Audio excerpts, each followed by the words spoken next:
Hello, hello, hello, hello, hello. Yeah, I also, now that I think about it, have a wee story, but hello. You might be wondering what the wee story is all about. Just before we started streaming live, we were discussing what we were going to do. And I said, I've got a tiny story to begin. And it is the smallest of stories. Because Hold on. as most of you out there probably know, I'm not the most experienced when it comes to all the lore that's been sourced from Total War. We're not live on YouTube yet. Hold on. We're not? No, give it a second.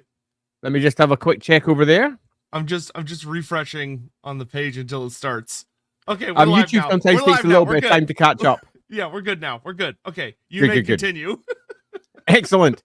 As I was saying, just in case you lovely YouTube people didn't catch it, we were discussing before we went live what we were going to open with. And I said, I've got a tiny wee story. And obviously, Sotek also said, I've got one too. But my one is going to be tiny because my lore knowledge for today is kind of weak. But I think that's half the fun of these streams, when we occasionally hit upon things that one of us knows much more about than the others, because we can sit there and interrogate and ask questions and go, wait a minute, what does that mean for this? And we end up coming with some really fun interpretations and conclusions by the end of it. Yes, indeed. So what is your story? My story's super small, and it's, I think, a fun way for us to open up affairs, and that is, as you often know, I like to start with taking us back in time to some previous event. My, let's say, rather long history with Warhammer. We do a lot of time traveling on this show. Yeah, quite, to bring something up. So I would like to take you all back in time to a week ago. A week ago, I was sitting down in my new office, which still isn't connected to the internet. And I was testing out the PC, making sure that everything was working. And I decided to play a campaign with Miao Ying. And a part of that campaign was obviously kicking ass and chewing gum across Cathay. And I eventually arrived at the good old Cathayan capital. And I was like, holy shitballs, yes, I'm going to invade and pretty much bring down the capital, because who doesn't like the idea of doing that? And through the course of this game, where I did indeed take over all of Cathay, and I did indeed destroy Gelt and put him exactly where he deserved to bloody be, which was on the end of my long pointy heel, crunch. Thanks, Cathay, you are now very much all mine. Through the course of that, I kept on obviously going back to the capital again and again and again and again. And every time I did so, I was left just going, I want to know more. I really want to know more. I don't know an awful lot about this. I know very little about this. And through the course of the play, we obviously had the good old Celestial Compass popping up again and again. We had references to the Celestial City popping up again and again. We had references to the capital popping up again and again. Floating that Celestial City up was super fun. Click. Yes, I've got the advantages of that now. Woo! But every single time I pressed those buttons, I was left, much like many of you out there who perhaps are coming to Warhammer lore for the first time, regarding large chunks of the Warhammer world, left going, but I'm hungry. I'm thirsty for more, man. I need to inject more Warhammer into my veins. This is not good. So it was a bit more than a week ago. It was about a week and a half. And at the end of our discussion last week, we were deciding what topics to potentially discuss for the week after. My first one was, I would really like to know more about the Imperial capital. So let's put that on the list because I want to know more. So I would like to start our stream today by saying huge thank you, a massive thank you, in fact, to everyone that voted for this topic this week, because we could have been discussing something else, which inevitably would have meant that I had to do a hell of a lot more, thinking. But this week, it's about a topic that I know very little about. So I get to turn over to Sotek and say, hey, Sotek, take it away. and he says that like he's not someone that's cursed to eternally think, which we all know he is. Stop. I've even got my own little candy bar sitting over here, because I will call it a candy bar because we are dealing with an American audience too. It's really not a candy bar. It made me sick almost saying that. But I've got myself a bar that I can eat. I'm diabetic, normally can't eat these things. It's an Oreo one as well. And it's pretty disgusting if you compare it to real chocolate. But I am going to chow down in this as I listen to good old Sotek telling us lore tales and then diving in with my own opinions and stuff. You made that sound so appetizing. Welcome to life of a diabetic. Yeah. Yeah.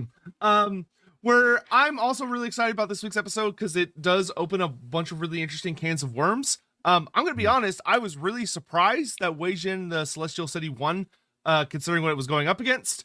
Like Grail Knights did do well in the grand scheme of things, but not nearly as well. And poor old Rakarth was getting his was just getting curb stomped down over He really was in the third corner of the arena there. But that's all right. We'll visit them another time. So yeah, this will be a really good time. I am really excited to talk about this. My brain is eager. My body is a little weak. I drove for about 8 hours yesterday.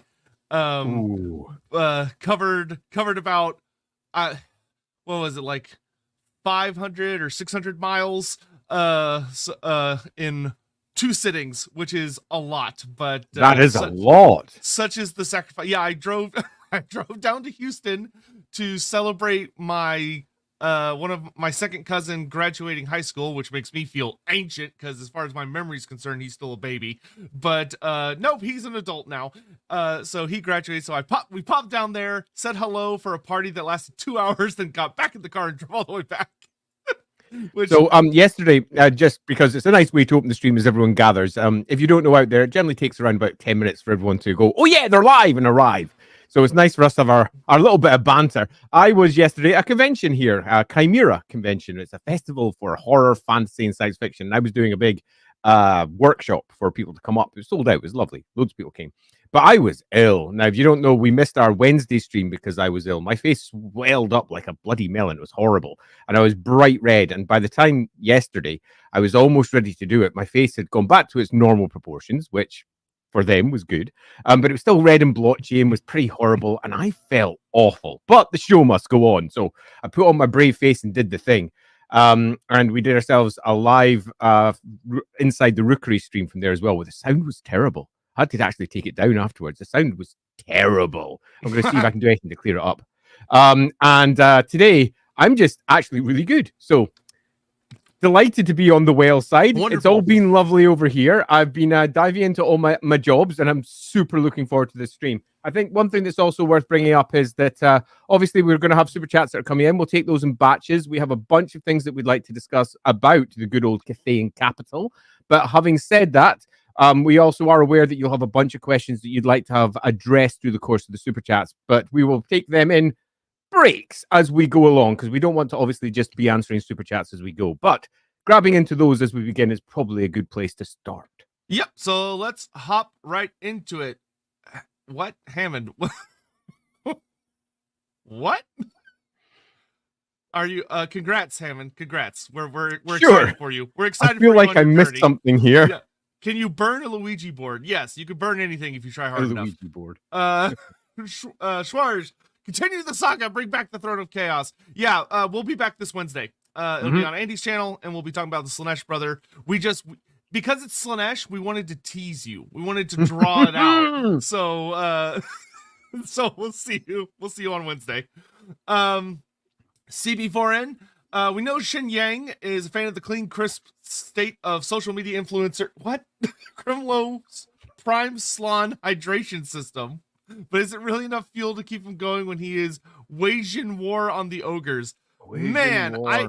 I would like to know how long you were sitting on that. Like, because I refuse to accept that you came up with that on a whim. Is that? Oh my God, there's like 3 or 4 jokes all contained within that one joke. That's impressive. I'm gonna say no. Jackie, thank you very much. Oh, thank you so much, Jackie. Generous super chat, we appreciate that. Thank you guys so much for doing these streams. Due to them, I've started wanting to write specifically Warhammer stuff. Every time you guys say there's a beautiful story here, I end up with thoughts for a story. Thanks for everything. Oh, okay, so I do have something to say on that. Write it down. There is nothing like writing to get yourself wanting to write more stuff. Also, if you do want to share it, which you might not want to do, so you might prefer just to write it down yourself and have your own little squirrely part of a hard drive where you hide everything. But if you do want, we've got a creative channel over on the Lawhammer side of Discord. There's probably a link for that. If you're on the YouTube side, I didn't check if you're on YouTube or Twitch, but if you're on YouTube, it'll be down inside the video description. It was YouTube, brilliant. It'll be down inside the video description. The link through to the Lawhammer Discord. We've got a creative channel there where you can just post any art, writing, poems, anything else that you think is creative and cool. Feel free to share it there, and you can get other people to come along and say, "Oh, thanks for sharing that." Obviously, we have lots of Warhammery channels there as well too. Yeah, and the people in the Lawhammer Discord are very polite and nice. So Oh, we're lovely over there. Yeah, I would encourage you to share it, but certainly you don't have to if you don't want to. and if you're not, we'll curb stomp you. He means about being nice. He means about being not like you can post. You don't have to post. They won't beat you if you don't post. All right. It's true. Killer. Sad that Cathay wasn't part of the old world launch. Now I don't know which army to start with, or I should just be patient. Thanks for the show. Platinum Killer, I will say I've heard it on pretty damn good authority that Cathay is in the eventual cards, but if the speed GW moves, that could be like 2 or 3 years at minimum. They move when it comes to like the actual tabletop game, they move very slow. Like I wouldn't be surprised if they were like, oh, we'll do Cathay as like the 2nd edition launch faction, which I mean that could be that probably would be like 2 years from now. Yeah, I can only agree. If you are keen to play the old world, grab yourself an old world army that you like that's available now. Give it a go. Yeah, especially because using like third-party stuff or 3D printing or just looking for people that are selling their old minis, you can find some really cheap ways to get into the game and just get used to it. That way you know how to play the game. So when Cathay comes out, you can start playing Cathay. Laughing God, a little off topic, but Andy, did you see that some scientists cured a man with type 2 diabetes using gene therapy? I did. And let's see if that's true or not. Because if that passes through various trials, I am going to be on the receiving end of that bad boy. That would be lovely. Yeah. Quizzer Thomas, guys, help. Balthazar Gelt is squatting in the Imperial Palace. You have to get him to leave before Big Daddy gets back, or else Zao will be grounded. It's the Monkey King all over again. Tyrant 25. I think Andy needs a title like Loremaster of Sotek. May I suggest Chosen of Nurgle? Tyrant, you wouldn't be wrong. I'm actually post-COVID.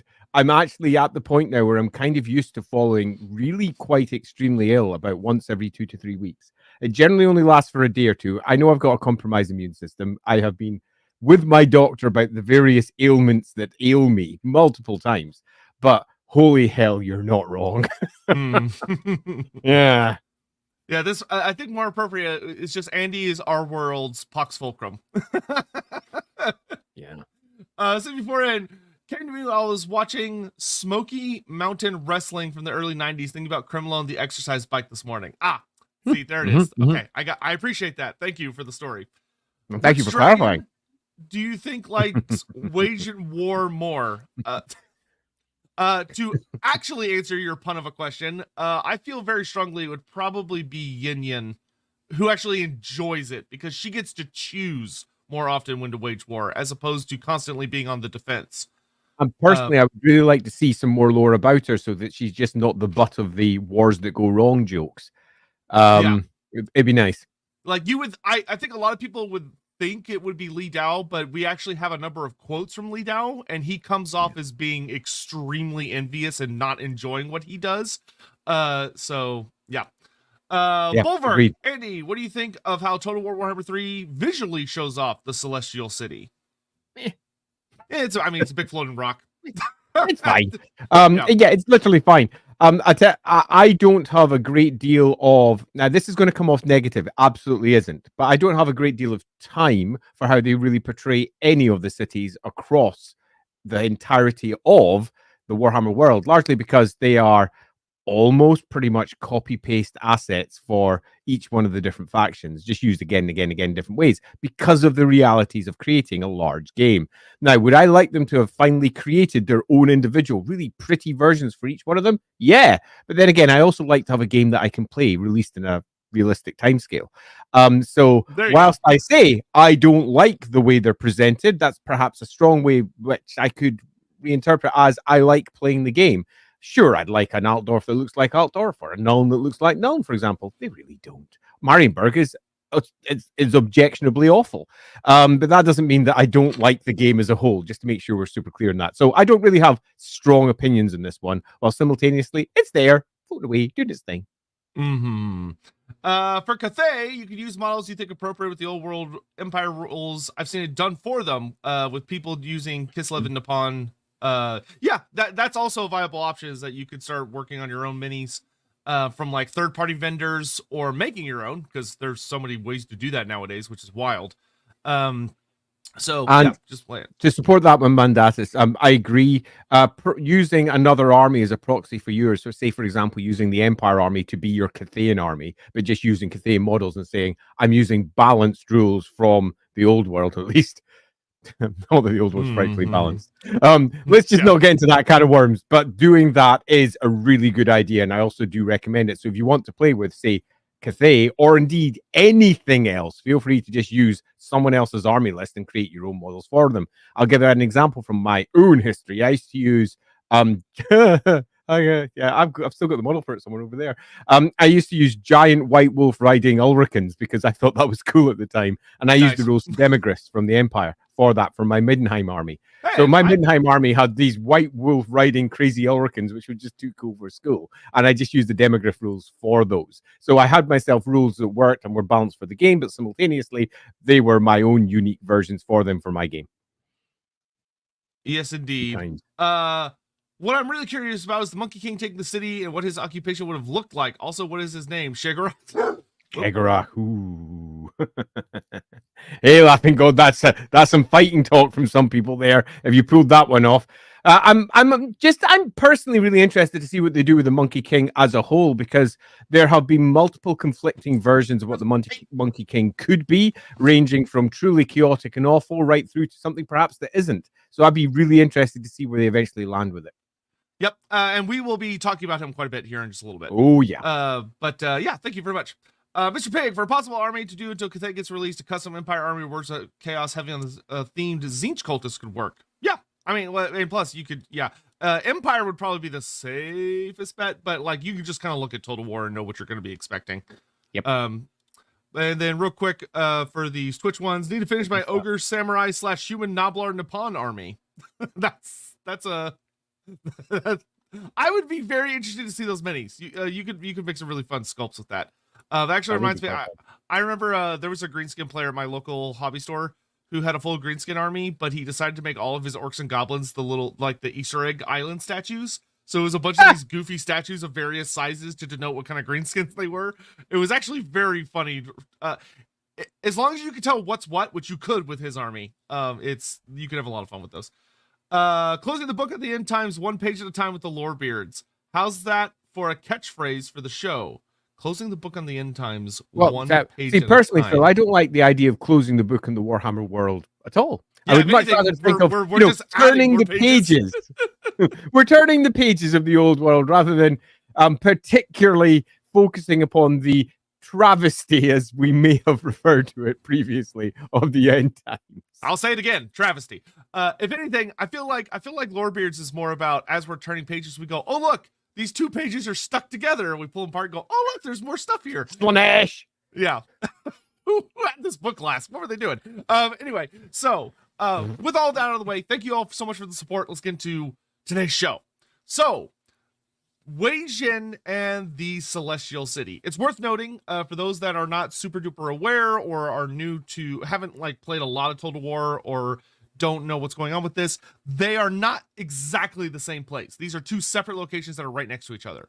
So you have Wei Jin, which is the capital of Grand Cathay, and that is a massive, colossal city that is on the ground. It is like on the earth.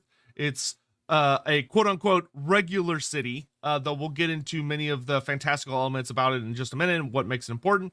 And then floating above it is a magical flying palace that's in the air. It's not a full-size city. It's more of a fortress or a fortress palace or whatever verbs or descriptors you want to use, hovering in the air. And that is the Celestial City, where the Celestial Dragon Emperor and the Moon Empress have their thrones, and that's also where the Wuxing Compass, the actual Wuxing Compass, is situated within the floor of their grand throne room, and it's able to be controlled from there. So you know, If you have no idea what that compass is, we will be getting to it because it is an artifact of not just importance, but I would argue extraordinary importance, not just to Cathay, but to, in many respects, the Warhammer world as a whole, because it really does speak to things that can be done. Yeah, and we will also be for those. I just because I see people already asking. Yes, Yuan Bo is going to be coming up a lot today. He is going to be a pretty key character to what we'll be discussing. But when starting with, I would say it's probably better to start with Wei Jin itself because it's a little bit simpler of an approach and there's more relatable things, and then we'll work our way up, quite literally, into the Celestial City. So, yeah. Looking at Wei Jin, one of the lead descriptions we have about it that already opens a huge can of worms, which is really, really fun, is that Wei Jin, the grand city, the almighty capital of Grand Cathay, is stated in Total War to be the largest city on the planet. It is the largest, most sprawled out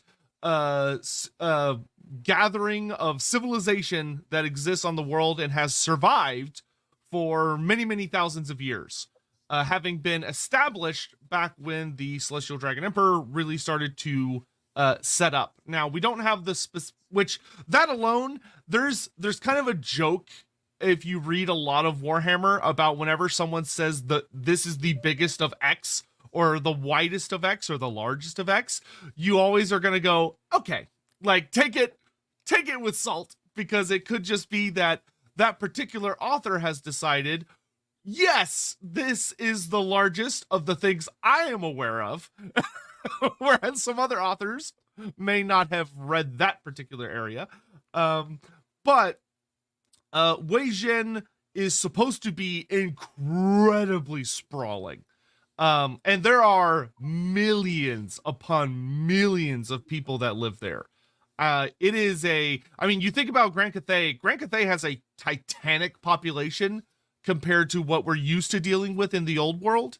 Especially because as a whole, Grand Cathay is a little more, if you look at the Empire, you often get references about how, especially when you're dealing with the Northern Empire, you have we have bastions of light amongst a sea of darkness because of all these great forests that make it really difficult to traverse and do all these other things. Whereas Cathay, a lot of the land is actually quite well tamed. The people of Cathay are able to spread out a lot more because of that, and they don't have as many natural threats because the Celestial Dragon Emperor and the Dragon Children have, quite frankly, crushed many of them. And then they did things like build the Great Bastion to keep out invasions from happening on a regular basis. They have a lot of really interesting defenses that we'll get into in a minute. But Wei Jin is truly and utterly, absolutely freaking colossal, in a sprawling city-state type way. Unfortunately, Can I just pop in and say, hopefully, Christian, I've just literally sorted that on my side. I'm bringing myself down to Sotek's level, hopefully. So okay. Can you double check if that's the case? And if it's not, tell me again. I'll bring my mic down a little bit further. Yeah, and let me make sure. Oh, I don't have echo cancellation on as well. Let me know if that's better. Oh, wow, what a difference. I'll put my volume back up. whenever we do a show that requires me to play audio from a video, I have to turn echo cancellation off, and I forgot to turn it back on, I guess, the last time we did that. So I'm probably much louder now. Yeah, you are. Much. So hopefully, I apologize to anyone's ears, but hopefully that'll even up the levels. So let me know if that's okay. So thanks, Christian, for bringing that one up. Yeah. So what's interesting to think about is when you compare Wei Jin against the likes of, say, Altdorf, which realistically, Altdorf, I would say in the grand scheme of the world, is probably not that massive. Is it a gigantic city? Yes. But compared to Marienburg, some people say Marienburg is considerably larger. And then you have quotes about how Karatza could fit those cities within itself multiple times, quite easily. Though Karatza could also theoretically cheat because it goes down. But I would say that this is one of those cases where I genuinely believe that it is not an exaggeration nor inaccurate to say that Wei Jin, as far as like non-ridiculous chaos magic shenanigans go, is probably the largest city on the planet. I would make a small amendment to it, not because I'm going to disagree, because I'm actually going to agree completely, but because I know what Games Workshop is like. So I would make a tiny amendment. My amendment would be, it is definitely the largest city inside the Warhammer world that we know of so far. Yes. It's that small extra clause that makes all the difference, because I think you'll find that as they very slowly and tentatively expand outwards into other parts of the Warhammer world, assuming that they ever do, and it does look likely that they will, we might find ourselves with a far bigger version of a city popping up in, say, Ind. We might find another version of a city popping up somewhere we just don't expect, perhaps in the Southlands, where they suddenly go, you know, that place that we said was, you know, this, actually, it's had thousands of years of history. The humanity itself might have actually come from here rather than from Albion or from elsewhere. Who knows what stories they will eventually spin? So be aware that the Warhammer world is an eternally evolving thing. But in this case, almost certainly, we have got ourselves not just the largest city potentially inside the entirety of the Warhammer world. We also have a city that has a history that spans back longer than most of the civilizations that the Warhammer world as a whole has. We don't have, I think, a very clear founding date that I'm aware of, but we do have a pretty clear founding date when Cathay became Grand Cathay, centered around all of what was there already. And we do also know that the dragons have been, let's say, fostering and protecting their human populations since the Cataclysm. It's very likely that this city is almost as old as the Warhammer world itself, in terms of everything from the Cataclysm onwards is considered to be the Warhammer world. It appears that it's as likely to be as old as the most ancient cities in Ulthuan. The most ancient cities, indeed, almost anywhere in the Warhammer world. So, without necessarily having the details to pin down a date on it, this city could be, well, as old as Warhammer, which is, I think, quite fun. Yeah. And some of the interesting tidbits that we know about the city itself is that it's worth saying that the city, of course, lies on a really interesting fulcrum, where one of the things that we kind of have talked about, we mentioned it back when we talked about, when we did the episode on Altdorf, is that a lot of the great cities of the world, especially when they have really strong magical institutions, tend to be founded on really important magical nexus points. Whether they're like load points in the geomantic web, or there's something just very magically relevant going on in that particular area. If you're looking at like Mindenheim, which is probably both as well. And Wei Jin very strongly falls under this, because it sits at a unique point where it is where the Dragon River, or the Spirit River of Souls, begins and makes its way out towards the ocean. And it's also where the Great Bastion started being built and moves its way out west towards the mountains. And both of these places are heavily empowered by magic from something we'll talk about in a minute. But it's this it's probably a very important point along the geomantic web, which stretches all over the planet. It's not just in Lustria, it's literally everywhere. And this city has two of, which we'll get into in a second, some of the most over the top but like still fun and grounded magical defense systems that exist within the setting. Don't carry on. I'll just finish this little descriptor of that with the river that flows out from the city. And likely there are quite a few mountains that Wei Jin is kind of tucked into a series of mountains right behind it. We have some art that shows the city in a few different places within Total War, and also some of the art from like the art book, if you've ever had your hands on that, where Wei Jin, it's not as quite as ridiculous as like Talabheim is, but it is kind of tucked up back against a bunch of very gigantic protective mountains that ring the outside of it. And then it has built outwards into the Imperial Road, or the like kind of the open plains that stretch out beyond it. So it's just built and built and built and built and built out. What I particularly like about this whole situation is that we have ourselves the existing geomantic web that we are quite aware of. Now, you might be out there perhaps coming to some of our streams for the first time going geomantic web, WT and the F.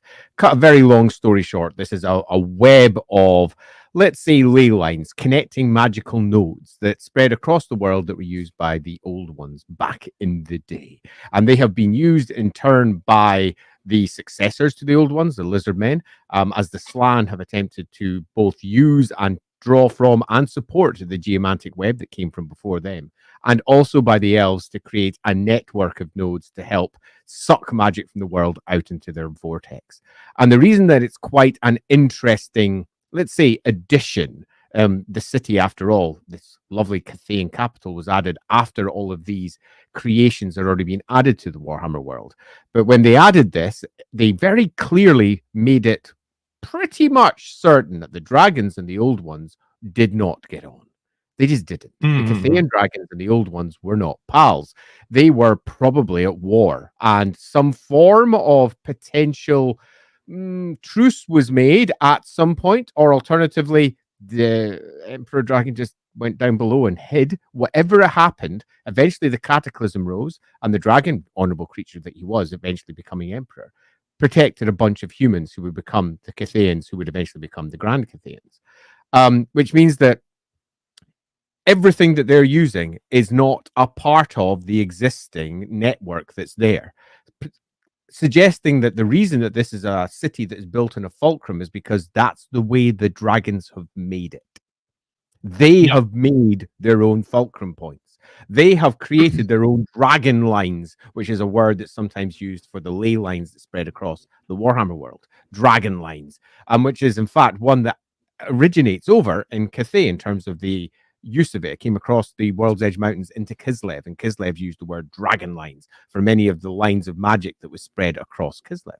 So we have ourselves a city. I did not know that. That actually works really well. Yeah, it is really well. It all links together. It's almost like it was thought about. So it comes across from Cathay, but I think it's probably likely that the geomantic web may never have really properly focused on where the city is now today, given that we get that feeling that possibly this is where the good old dragons that would one day found Cathay were originally nesting and holding themselves separate from the rest of the world, meaning that we might have something that lies outside of the geomantic web on purpose. Now, that is entirely debatable. We could also argue that with the removal of the old ones, they moved into a place of great magical strength to try and protect themselves when the cataclysm occurred and it all went very wrong. You could build either story with ease. What we can say for certain is that this city is at the heart of magical power, definitely. But given the nature of that magical power, the great bastion that spans in one direction, the rivers that are going in others, just the whole setup, it feels manufactured. Or alternatively, if you want a different reading, it feels like they've used the power there and then manufactured out from it. You could argue both sides.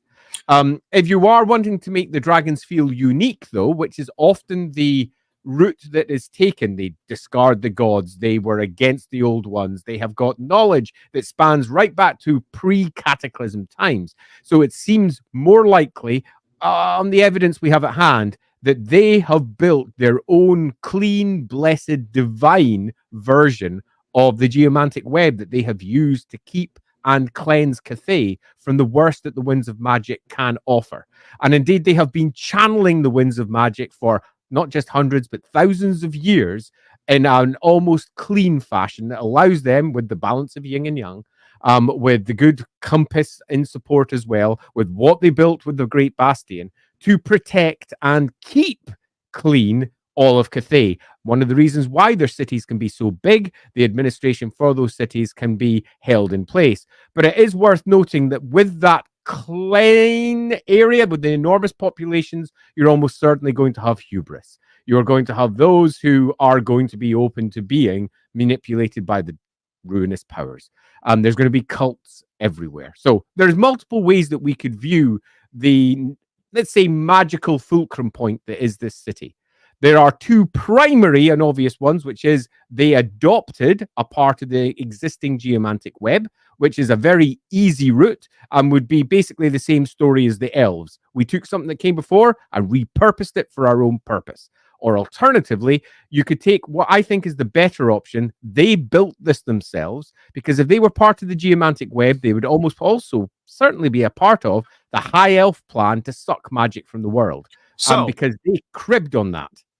I will add something that I think will support point 2 very, very strongly, where the dragons did not co-opt the geomantic web, they built something else. And that's because in Total War, with the lore they've been adding through Yuan Bo, we see when the dragons finally make their move to start taking over the geomantic web.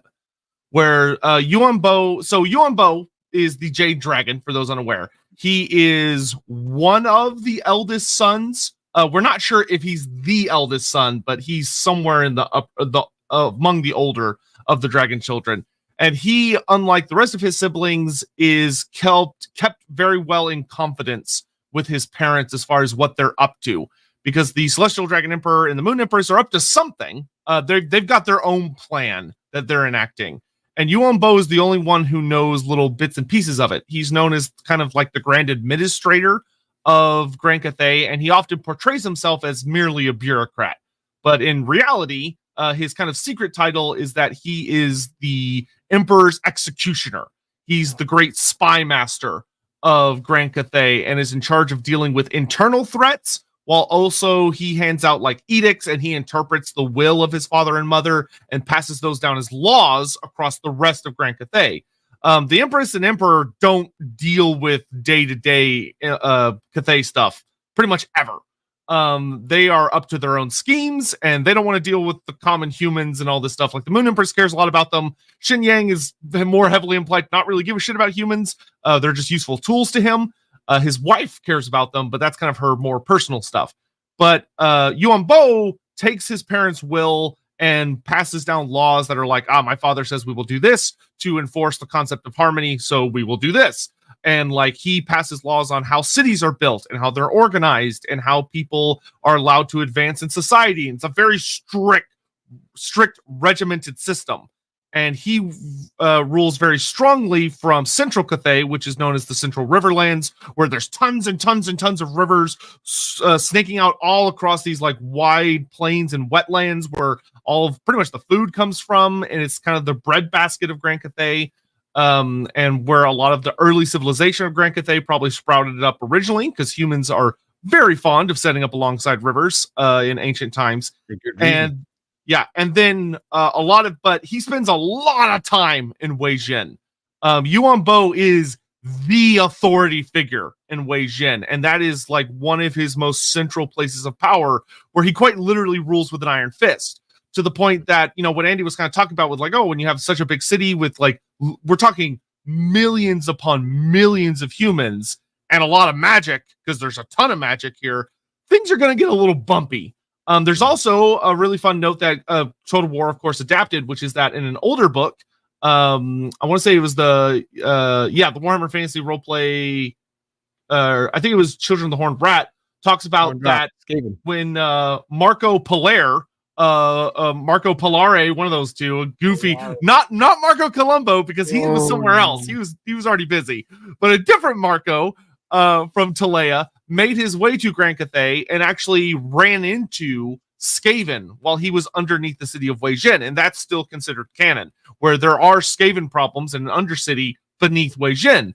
But for Yuan Bo, he has spies everywhere in the city, being the Onyx Crowmen, which we've talked about on a previous stream. If you go watch our stream on Yuan Bo and the Onyx Crowmen, where you have these literal elementals of yin that humans are naturally inclined not to notice because magic obfuscates them, constantly spying on people and quite literally killing them or removing them for interrogation if they prove to be nails that don't go down.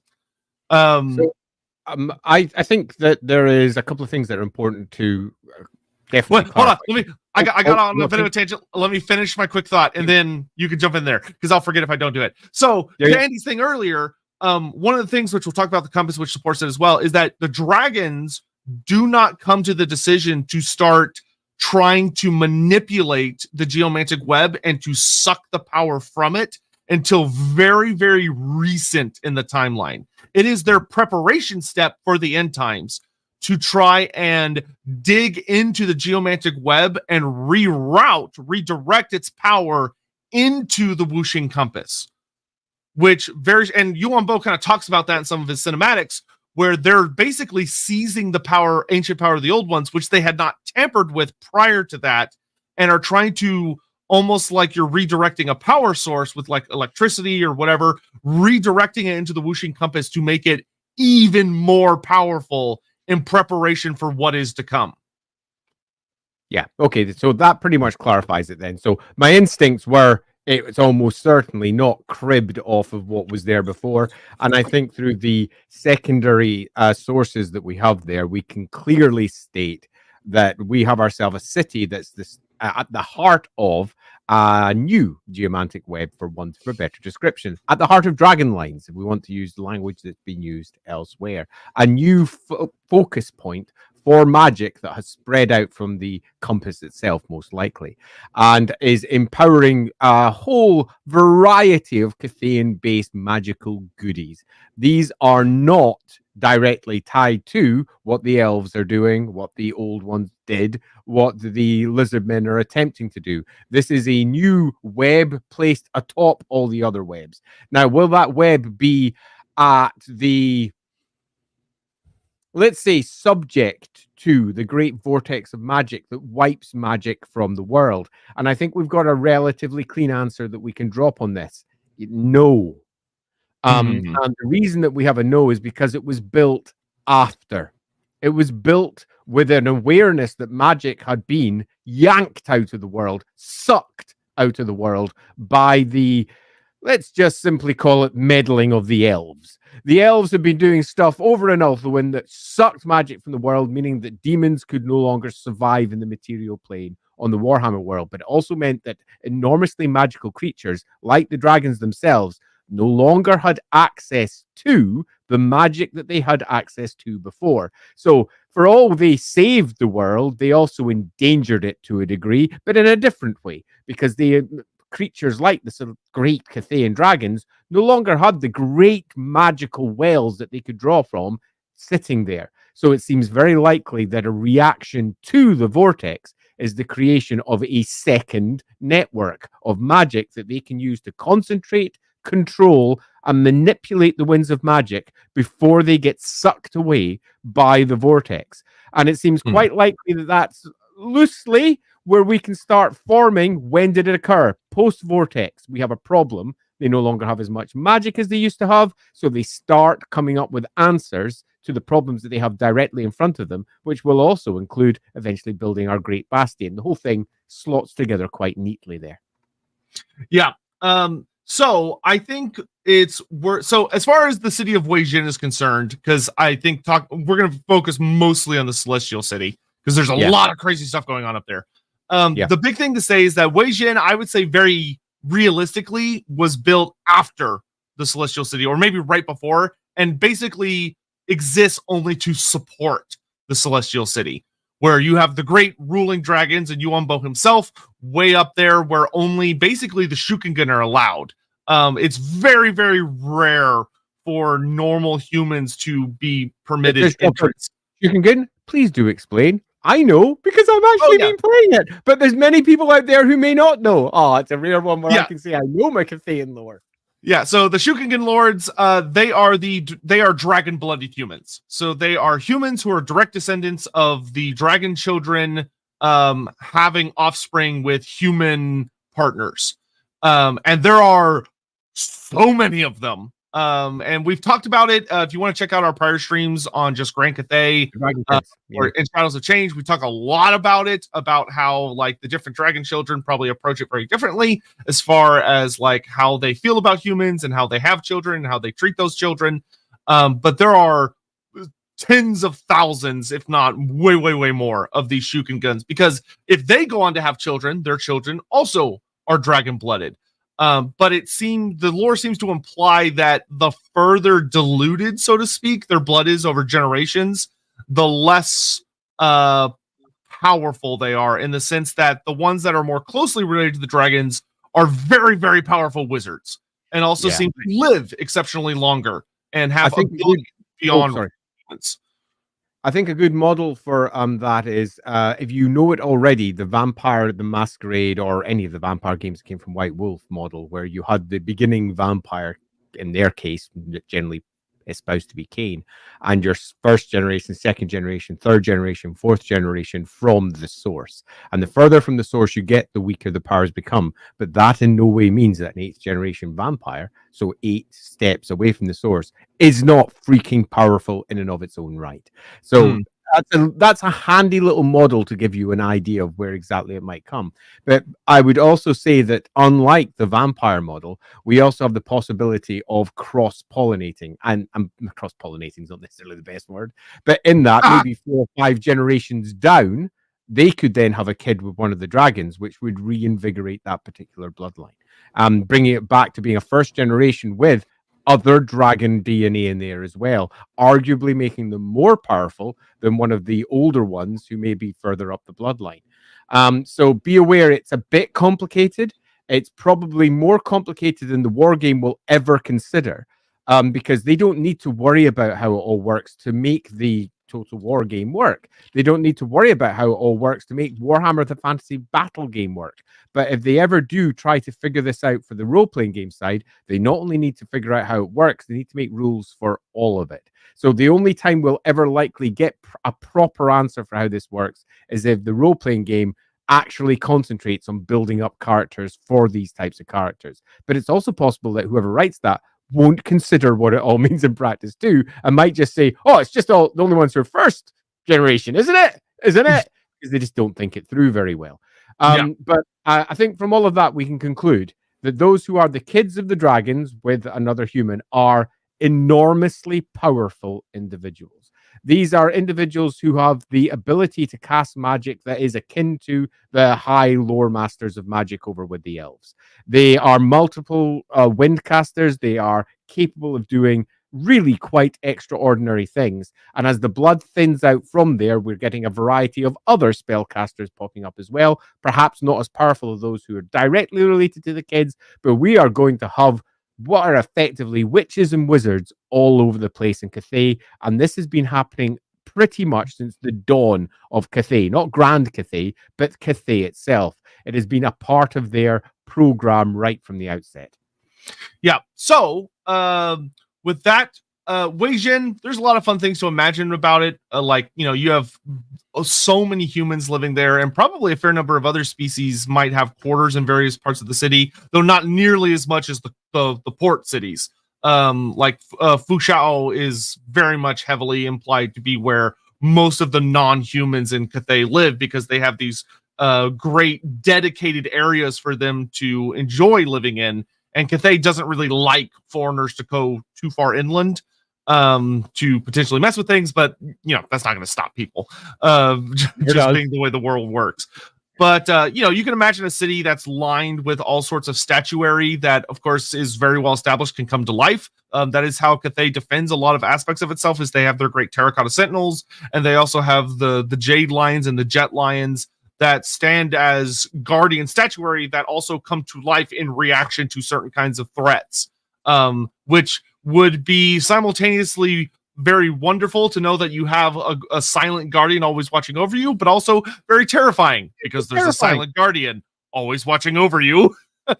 Yeah, the only other thing that I would add to the general description of the main city itself, which is what we're about to move on from, is that it's huge. And because it's huge, it is filled with problems, not just bureaucratic problems, not just the problems of people wanting power and jockeying for it, but with all the problems that come attendant with being a part of the Warhammer world. We have chaos cults everywhere.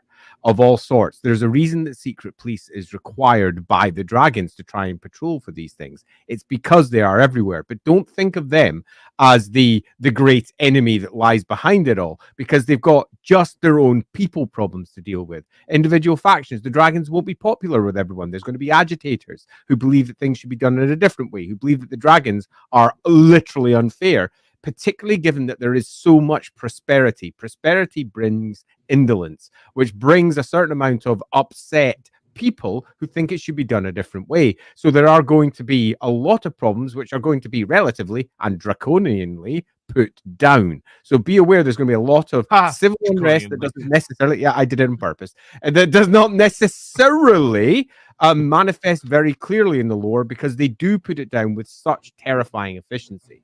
But beyond that and all the chaos cults, we have all the other problems of the Warhammer world. There are Skaven, we have from at least one source, and probably more as time goes by, that have infiltrated and moved beneath. And we're not just talking Clan Eshin. We'll have other clans who are reportedly very big over in the east who pop up. So we're almost certain to have Clan Moors over there, Clan Rick. In fact, the more I think of Clan Rixus will be there, there'll be a bunch of clans. The city is just too big not to have underwarrens beneath it. And it's also too big for the dragons to really keep control of everything, or indeed go down and under. It's not their natural area of warfare. So yeah, Skaven, issues with peoples, the possibility of other species that are there as well that no one's ever really dived into, because we haven't really developed all of this with the role-playing side of things yet. So we don't discuss other potential species that might be there. It's a big, huge human city that is filled with issues, and it takes constant work to keep it balanced, because balance is a core component of everything that runs through to the heart of Cathayan life. And that balance and ensuring that life is held in balance is a hard job. So be aware that this is huge, and that we could probably spend 1,000 years doing streams about what could be here. Yeah, what ifs. Yeah, but this stream is going to be much more about what we know is both here and in the Celestial City. And because the game requires it, much of what's been detailed here pops upwards towards the Celestial City and the rulership of Grand Cathay as a whole, and the great artifacts that help support the dragons do their job. So we're going to move away from this part and move up, but be aware that there is a lot we could discuss, but it would be from our side, mostly just making stuff up, because there's not a great deal of lore as of yet that lies beyond. It's big, man. There's a lot. It's big, man. Yeah. All right. So let's get caught up on Super Chat stuff, and then we're going to head up to the Celestial City. Mendatus column. Before I forget, in delight of Friday's episode, Munch. Yeah, Friday's episode of Lawhammer was particularly, the ending was truly inspired. How do we deal with chaos? Munch. Just eat it. It'll be fine. Still loading. Howdy, good day. Why didn't Sigmar make Sentinels? I could argue, I think I could answer that one quite cleanly. There was not the magical know-how or awareness to do so. Plus, by the time that our equivalent of Sentinels, our great guardians, have become a thing over in Cathay, they have got thousands of years, arguably, of experience for bringing these things to life without all the potential dangers that come along with that. They have the tech. They have much further along the tech tree on this matter than Sigmar and his crew ever were. They're basically back in the equivalent of barbarian times, doing barbarian things, with a host of benefits that they've gained from the dwarfs, who have aided their tech tree a little bit. But they're in just a very different place. Now, could we say that nowadays the Gold Order is in a position where they could start creating these things? Yes, but you have to also remember that there are cultural difficulties with this, because magic is not perceived to be a benefit by the vast majority of the populace, meaning that whenever they do something big and flashy that's not supporting an army somewhere, everybody clamps down on them like a ton of bricks. They just don't like it. So the idea of something big and magical being brought in to support the Empire, whilst well within its remit and also completely, I think, a likely outcome, the chance of it actually occurring is pretty low. Yeah, especially, yeah. if you read about Sigmar's history, he very reasonably did not have good experiences with magic. So, like, magical shenanigans were not encouraged for a very long time. And you got to remember as well that Sigmar was constantly facing off against magical threats, be that Nagash, be that Azazel, be that whatever the heck it was that was getting thrown at him. Magic is not a good thing as far as most who follow Sigmar's way of life are concerned. Magic shenanigans got his wife killed. Yeah, exactly. He took that very personally. And I think he's potentially right to do so. And his cult has continued that on, meaning that the Empire as a whole, for all it has the arguably one of the most powerful institutes of magic in the old world, and I do mean arguably, I could make arguments elsewhere, it is still, nevertheless, one of the most anti-magic of all the old world nations. Yep. Jaguar Philosopher, Ancient Power, Awakened. We'll be discussing you on board today. Yes. We actually just talked about him a bit. Darius Rose, hi guys. After your Thrones of Chaos speculation, you ever thought of doing a monster tier list based on power wise, like Monsters Infantry Kaiju? Yeah, we can absolutely do that. That could be fun, Darius. Yeah. Tier lists are something we want to do on one of the Wednesday night streams, but it'll be after we finish the Termicon series. Or tier list is too much fun for us to argue about, if anything else. Yeah, I don't. Yeah, those will be interesting. Darius Rose. Also, what would be categorized as an Emperor class dragon? Would the Dragon Children renovations fit into this?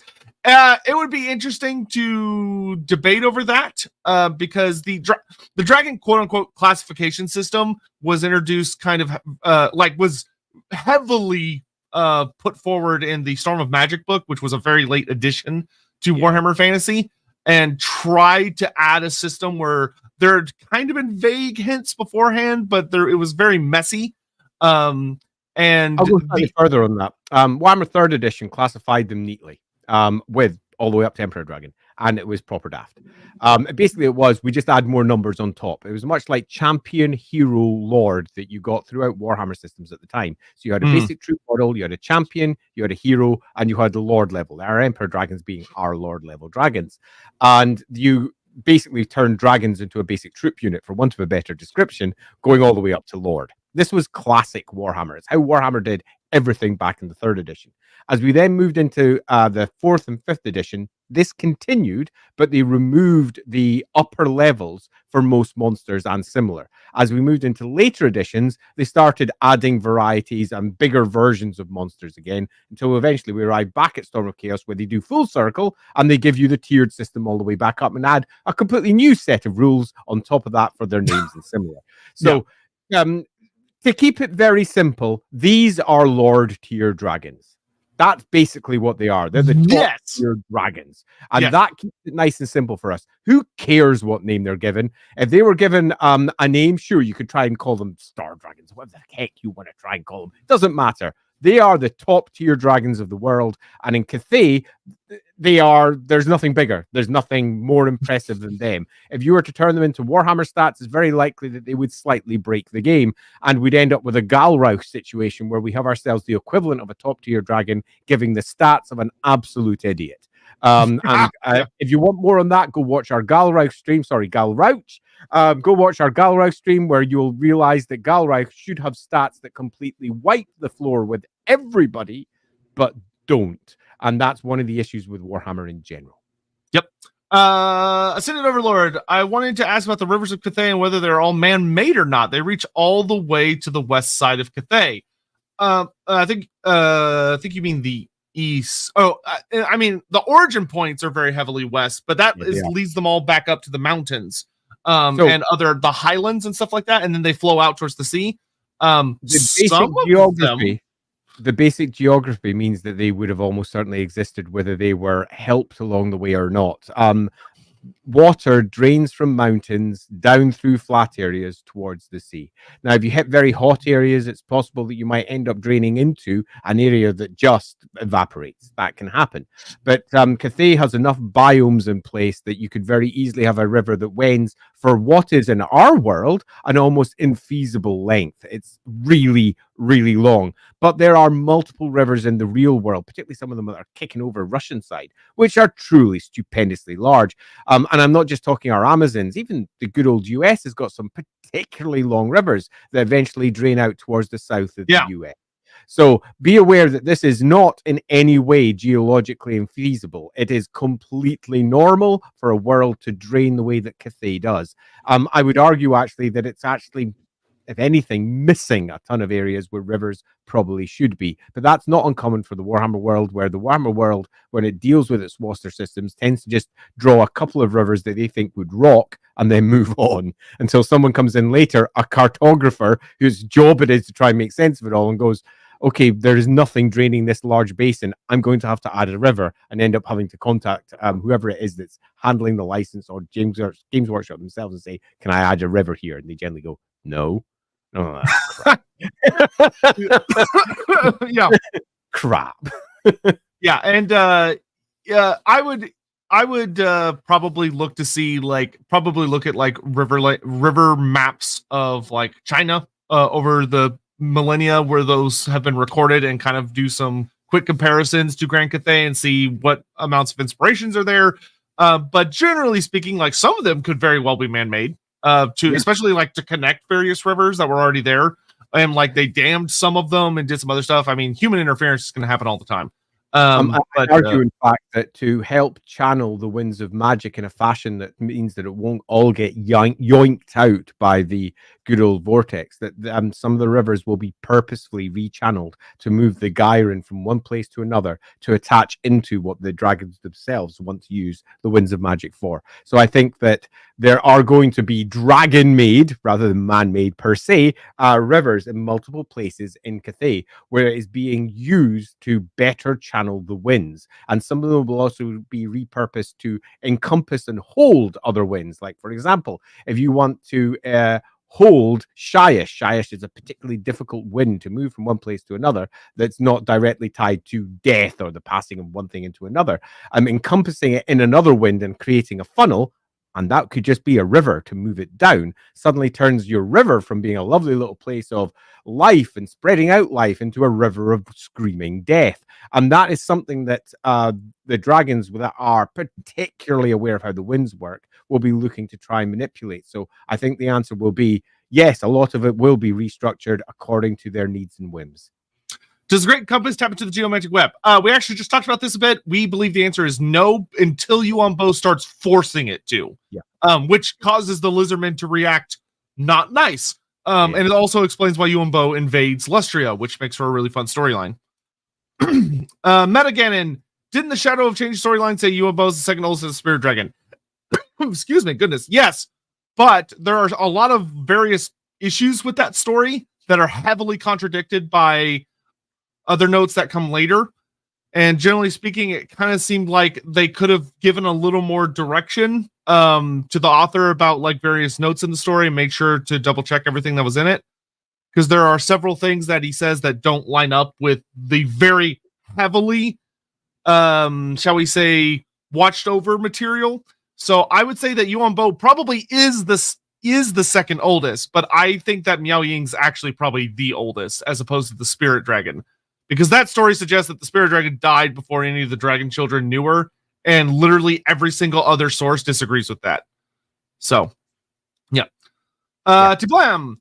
Bit out of subject, but is it possible that the huge meteor of Warpstone used by Cathay to kill the ogres was in fact a Morslip type residue of Portal of the Old Ones, like from the Southern Gate? Had that question since the Maw stream. It's certainly possible. I would not say it's impossible. Like the idea that Warpstone technology, or Warpstone, is like Old One tech that's like crystallized in some fashion due to extreme amounts of like DAR, however you want to swing it.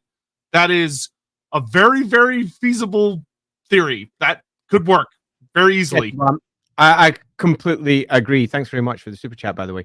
I completely agree. This is one of multiple potential readings. During the Moss stream, we had a variety of potential readings there, some of which were preferred over others, because inevitably we start building theories that we like personally. You can't help yourself whenever you've got an area that's not got an answer.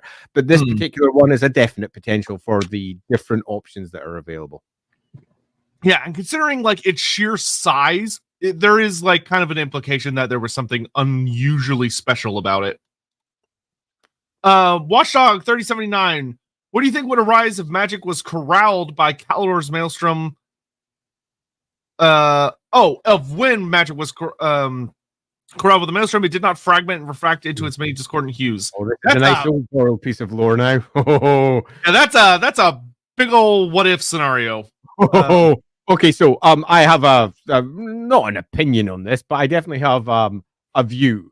And that's that if you accept the lore that's placed by the old world, then the winds fragment after the cataclysm rather than they were that way before or during. However, we have multiple, not just one or two, we have multiple examples in the lore where the winds of magic exist beforehand. And I'm talking scores and possibly even hundreds of tiny examples spread around different books.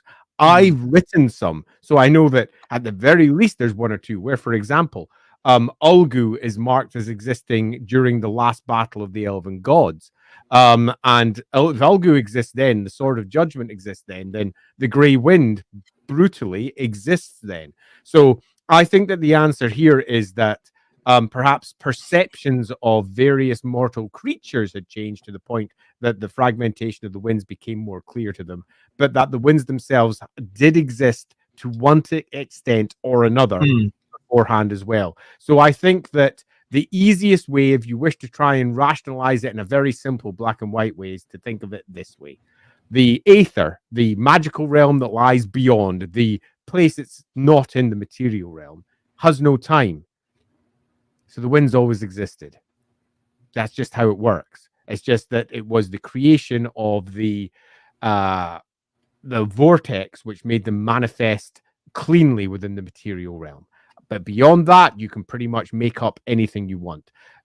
We have a clear piece of lore now that says, come the end of the cataclysm, everybody understood magic differently. I think that's fine. But I think that simply saying that the winds didn't exist before then doesn't match up with existing lore. And until Games Workshop repeat it 5 times, it hasn't really happened yet. It's a little bit like, I don't know, the Candyman. You got to say it multiple times before it comes. Oh man, there's a reference. Or Bloody Mary. You have to say it multiple times before it's real. Yeah. If it's one book, it's a theory. Yeah, Lidor. For me, thank you very much, by the way. For me, the combo of the Great Bastion, the compass, and the river kind of felt like a dam where you have the wall being the compass as a generator, and then the river deals with the excess, probably powering its defenses, interacting with some way with Cathay and Afterlife. We will talk about that in literally just a moment. There's a lot of truth there, but luckily we have some really cool details there. Chaos tries to be like, please nerf Bastion. yeah, they are. Seth, the whooshing compass seems to pull energy from Feng Shui. It might use geomancy and pull elemental energies to organize the winds of magic and the population. Yes, there's literally not a pun, but like it's not a pun, but a reference to that where it talks about that yang magic in Grand Cathay. It's like more appropriate name is the art of Feng Shi, not Feng Shui. So they just got rid of the U. But it is reference. It has more to do with yang magic specifically, which yang magic has a lot of geomantic elements to it. Yeah, I mean, the entirety of the organization of Cathay is built to support what they're doing. So I think the answer to that is bluntly, kind of yes. Kind of, yeah. Inquisitor Thomas, you and Bo, you can't go too far into the heartland of Cathay. Gelt, if you didn't want me governing Shangwu, then you probably should have had a dual start as the AI faction. You just left the city open for me, man. I don't know what you want. Honestly, when I played, man, I was like, fuck off, Gelt. Get out of my fucking cities. And he's like, I control all of this now. What the hell are you doing here? It was like he was purposely sent to torment me. Fuck that guy. Man. Everyone's looking over at Xiaoming. Get your boyfriend out of here. Fucking Yibby. I wish GW got Warhammer Fantasy to collaborate with some different kinds of games for collab found. That would be cool. Games Workshop has a lot of potential opportunities lying around where they're starting to kind of leaning into collaborating with other countries. Though granted, they're almost always doing it through a 40K lens. But never say never. That being said, I've seen you on a lot of different Warhammer content creator streams. So, keep fighting the good fight, my dude. I don't want them to create a gacha game for Warhammer because I like my money. It's okay. I don't think you'd like those games. No But- gacha game for Warhammer because I will be poor and that would be rubbish. Yep. Jackie Sinclair, let's do with Wei Jin more the Bastion itself. What did the Dawi think about the Bastion, how it interacts with magic? Is there a Dawi hole around Cathay? Maybe engineers to study the Bastion. So the furthest east dwarf holds we know of are in the Mountains of Morn, and there's very little lore about them because the ones we do know about all got obliterated, but there's some mentions that there are hidden ones still around in those mountains to this day. As far as what do the dwarves think of things like the Great Bastion, unfortunately, we don't know. That hasn't been written yet, but there could be a really fascinating concept there of the dwarves dealing with the Cathayans. It would be interesting to see how the dwarves would react in the sense that the Cathayans used magic in a lot of their construction. They almost use it in the way that the Empire uses blessings, which, if you know your little bits about how the Warhammer world works, is not that. Is basically just magic, but just viewed through a different cultural lens. But dwarves use runes to empower many of their constructions. Now, whether the dwarves would realize that it's very similar, or whether they would have a psychological disconnect because someone uses the word magic and wizardry type things, would probably depend on the dwarf and how educated they are on the finer details. Yeah, I'm not so sure it would be much of an issue. I mean, the dwarves are not anti-magic. The dwarves just don't use magic because they can't. They just literally can't. It's not a part of how dwarven physiology works. And when they do, in those rare instances when it becomes a thing, they turn to stone. It's just not really the dwarfy thing. So I don't think it's necessarily a cultural lens that's going to cause the issue. I think here it's purely geography. And I think that if there was a runesmith that had arrived at the Bastion and was having himself a lovely little chinwag, there'd be all manner of exciting chat that they could have. I think that, indeed, if I were creating Cathay, I would certainly have myself a small dwarf population close to and working, not necessarily with, but certainly to understand what's going on here, because they would be fascinated, I think, as a species. It's something that's really, really impressive. It's an enormous work, a truly pinnacle of engineering. That alone would be enough to just make the dwarves just nod and go, for Umgi, this is freaking impressive. Yeah, honestly, I think there'd be more chin wagging for the dwarf, or like disapproving, like from the dwarves about the aspect of like the dragons building much of this, more than like magic being used to build much of this, because it would force the dwarves to confront some of their assumptions about dragonkind. I think it would be fair to say that I think it would be I think the Cathayan dragons are as akin to Western dragons as elves are to humans. They look the same. If you look at them at a distance, they're very similar, but Cathayan dragons are effectively a completely different species. Look how different they are. They don't have the same physiology. They in no way look the same. They are basically an entirely different entity. Plus, as we know, they're also, for the vast majority of them, half not dragon anyway. They're half shapeshifter. So they're just not the same species. And I think that very quickly the dwarves would go, yeah, they're not dragons. They're not dragons as we understand them. They are Cathayan stroke dragons, or whatever they wish to call. Dragon is nothing more than the word that is used by the peoples of the old world to describe them. In no way are they going to be perceived as the same thing. There would be some very interesting things about like dwarfs first arriving in Cathay and hearing about dragons and making a lot of assumptions, and that causing some really hilarious, quite literally hilarious cultural conflicts of the dwarves having all these sayings and wisdoms and notes about dragons, and the Cathayan people finding them highly offensive, which leads to shenanigans. But I think over the many hundreds, if not thousands of years since, I would go so far as to say the dwarves would probably have like a completely different term in Khazalid, just like they do for like many different forms of gold. They would probably have very, very different terminology for Cathayan dragons, which once again could lead to fun shenanigans of the dwarven ambassador or dwarves that have traveled to Cathay coming back to the World's Edge Mountains and telling the other dwarves about it, and those dwarves going, "That's bullshit. That's the dragons that are not dragons. That sounds absurd." But anyway. Phil, oh my lord. Wow. Why did Shenyang place his palace so close to the northern border? The region Beijing came in capital so far from the north because the city was ruled by former Norma. Also, for the record, the book I was referring to was a collection of grudges engendered by the travesty of the end time. Yes, Andy and me having our own book of grudges would make canonical sense. I will say, the reason Shenyang put his stronghold so far in the north, I will say flat out, is because he built them in a defensible position as far north as he could because he needs as much of the winds of magic as possible. Yeah. And the winds come from the north. He wanted to grab as much of that in that net he was building as he possibly could. I mean, this speaks to exactly why the city is placed where it's placed. And I think it is very easy for us, particularly those of us who view the idea of a compass as sitting at the center. Absolutely not. That's just not how it works. It is at the center of the web that they're using to spread the magic around, but it is absolutely not at the center of Cathay. That's just not how it works. And the further north you go, the more the winds of magic can be captured before it's moved out towards the vortex by what was the great geomantic web and has now been cribbed upon by the elves. What I find more interesting is, did the elves ever get into Cathay to reinforce the geomantic web in those early years? And has it been dismantled by the Cathayan dragons, which seems relatively likely, which means there's a huge chunk of the world where magic is not properly dissipated by the vortex, but is instead controlled and channeled by the Cathayan dragons, which is kind of cool. Are we encouraged to weigh in on the subject? Always. Thank you. Given that the Emperor and Empress are from a time before the Polar Gates, would they actually prefer the world with less magic post-vortex? Probably not. They're probably like most of the dragons who are not super happy with the state of the world now.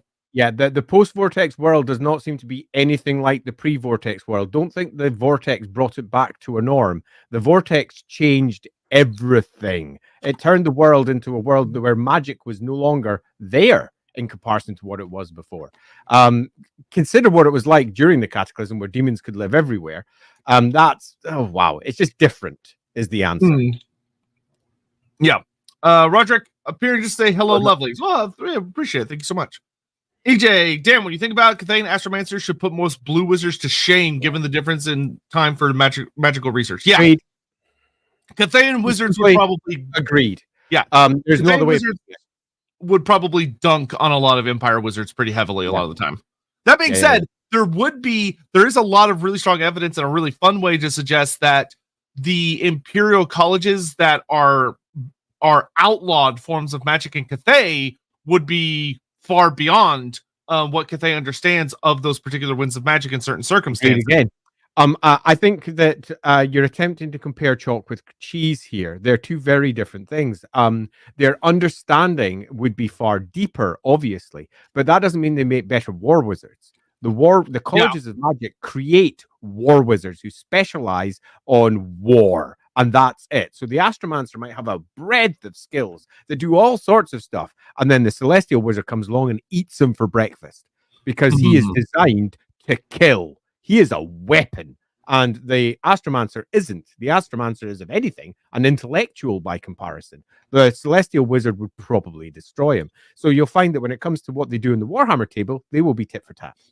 Yeah, and that's actually, imagine thinking of like someone who's like an absolute master in smithing and understanding everything there is to understand a sword versus the guy who's trained his entire life on how to stab people with said sword.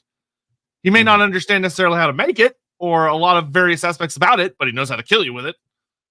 Also, the Yangtze and Yellow Rivers are huge IRO. Yeah. Could a Cathayan Dragon Kid have a kid with an old world dragon? Maybe. Maybe. I think the answer is probably not. They seem to be different species, in the same way that elves and humans are very different. They can't have children unless chaos is involved. Yeah. I think that the answer would probably be the same here. They're not going to have kids unless chaos is involved. The Moon Empress absolutely could. Shapeshifters. They are shapeshifters at heart, so the answer could be, you know what? Actually, yes. Yeah. Do you think Neferata has ever been to Wei or could she not even get in? I bet she could if she wanted to. Yeah, it's fucking Neferata. She is like one of the greatest subterfuge masters in the setting. So as I was saying earlier, the capital of Cathay has all the same problems that all other large population centers. Oh yeah, there's going to be Lamians in Wei Jin. So there's going to be vampires there, probably of an eastern breed, and there's also likely to be some equivalent to the Lamians doing horrible Lamian stuff too. And they will be doing everything in their power, and by they I mean the dragons, to stamp that out. But that in no way means it doesn't exist. Yeah, also go check out our Vlad stream for a lot of our thoughts about Cathay and vampires, because we actually talked about that a fair bit there. Just an idea to throw it out. It's very likely the dragon children are not as harmonious as Pappy and Mummy. I see the Shukagen lineage is closer blend to harmony due to human adaptability. Yeah, the dragon children fight constantly. Yeah, We've talked about it in some of the prior streams. There's literally an age called the Age of Darkness and Disharmony where Mom and Dad left and the dragon children immediately fell to infighting. Yep. Even though there's only 5 of them. Like they remember that the ideal that is often presented as this is what Cathay is like is an ideal. It is not what it actually is like on a day-to-day life basis. For example, the Empire is the most powerful old world nation. It can stomp everyone, except it can't. It just can't. It's not that powerful, and it's also broken internally with a whole bunch of different factions doing different things that war with each other. But nevertheless, that doesn't mean they're not the most powerful nation in the old world. Yeah, it's a complicated state of affairs. Yeah, a question from Thomas. I suppose the question is, how many eggs do dragons lay in Warhammer? Miao Yin could be the eldest, but she only hatched like 30 seconds before Yuan Bo. So don't know the answer to that one. Indeed, I pitched this one directly to Andy Hoare some time ago, and his answer was, I'm not even sure they have eggs. So that was an interesting response. Yeah, but they literally said, where do the dragon kids come from? Where do their kids come from? Do they have eggs? And he was like, I don't know. Yeah, we do know Shin Yang came from an egg because there's like a whole thing about the egg he came out of. There's like a giant amount of lore about his emergence from an egg. But so cool story, his children probably came from eggs, but I mean their mom's a shapeshifter. So I mean their mom's a shapeshifter, but she also shapeshifted into what Jin Yang is. So like I don't know. Who can say for certain is the answer to that one. Yeah. Tyrant 25, how much do we have to donate to Andy's Patreon to get him to have Gelt come in out of nowhere and save the day at the climax of The Enemy Within? I'm not sure you're rich enough, Tyrant 25. I mean, you can try, but I'm not sure you'll have to offer. It probably is like his own island in a very solid climate. Is the Dragon Emperor the first one to invent gunpowder? No, the Dragon Emperor had very little, if any. He probably has nothing to do with gunpowder at all. That was the creation of the humans of Nangao, who are humans that do human things, and like they're not merely automatons of the dragons. They're humans doing all sorts of crazy stuff.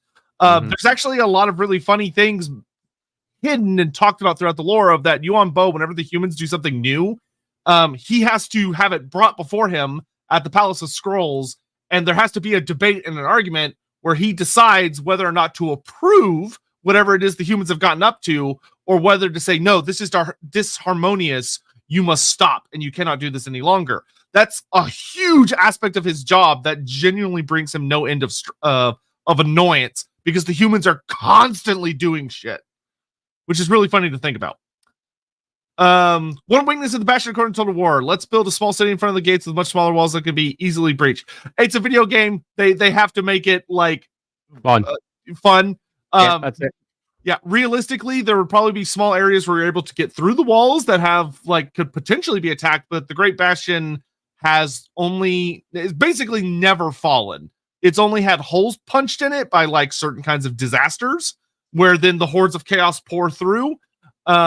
And those are really, really bad, obviously. But in a video game, if you have a wall that is not supposed to fall the entire game, well, that's pretty fucking boring. Heck, it's a video game for the end time, so it does fall. Grimgor eats it. Yeah, Grimgor. Yeah, he just one swing. He just grabs it with his axe, and it just breaks apart. Fantastic call. Cathay being a land where magic isn't funneled like the rest of the world would make sense as to why it's full of floating pinnacles and giant robots everywhere. Agreed. Yeah. Indeed, that to my own head, that's a large chunk of why it is the way that it is. Morning Crescent, would it be possible to map out how magic portion of the poles is pulled through the vortex and known spots of the various winds pull flows? Is it possible? Yes. It actually wouldn't probably be that hard. It would just take a little bit you'd have to sit down and take it. But if you read certain aspects of the lore, there are pretty well designed little like maps and stuff that kind of give you an idea of how it works. But the world kind of has a vacuum funnel that funnels all the magic into the vortex, with the exception of Great Cathay, which we're kind of talking about now, which is fun. Phil, so immortal and seemingly nigh incorruptible rulers, extremely powerful magic, great engineering feats. Is the Empire Sigmar just a pushover to the might of Grand Cathay? Yes. But the Yeah. problem with the Might of Grand Cathay is that it's pushing off against everything else as well. If it were able to bring all of its forces to bear, sure, but it can't. It's too big. There's too much that will face off against it. It's in a state of constant war. The Empire over in the old world is tiny, which is why, for me, it seems ridiculous that the Age of Sigmar game effectively was the age of this tiny part of the world becomes more important than anything else. It's actually crazy to me. But that's the way Games Workshop did it. They chose their big white guy to be big white guy God King, which to me was just mental. But I fully accept, guy. It's easy. I mean, the Empire is just one part of the old world, and the old world itself as a whole is smaller than Grand Cathay. It's craziness. So the answer is, Phil, yeah, of course. The Empire is just a tiny faction. It's not that important. It's not that big. It's not that special.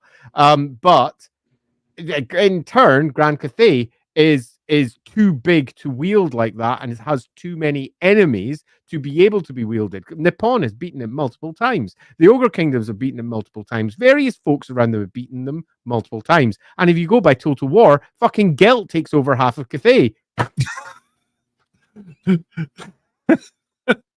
Yeah, he's just helping out. He does help. Yeah. What do you think happened to the rest of Zhen Yang's Eastern Dragonkin? That is an interesting question that I want to get back to the main topic of the stream, so I'm just gonna say that there could be a one-off. Yeah, he could be the only one. And the rest of like, what happened to Zhen Yang's parents? Where does he come from? Great question. Who knows? They're probably maybe they're all dead. Who's to say? Do you think the Shukagen eggs taste good scrambled? I can tell you for a fact the Shukagen do not come from eggs. They are born as human babies because they are humans with dragon blood. They are not dragons that turn into humans. So they are all human. They just have a little bit of dragon in their blood, in their genetic code, but not enough to change. Like, though it would be funny to like play around with the idea that there are physical features of some of them that are a little odd. Cathay and Astromancer, guy with PhD in trigonometry, Empire Blue Wizards, highly trained sniper.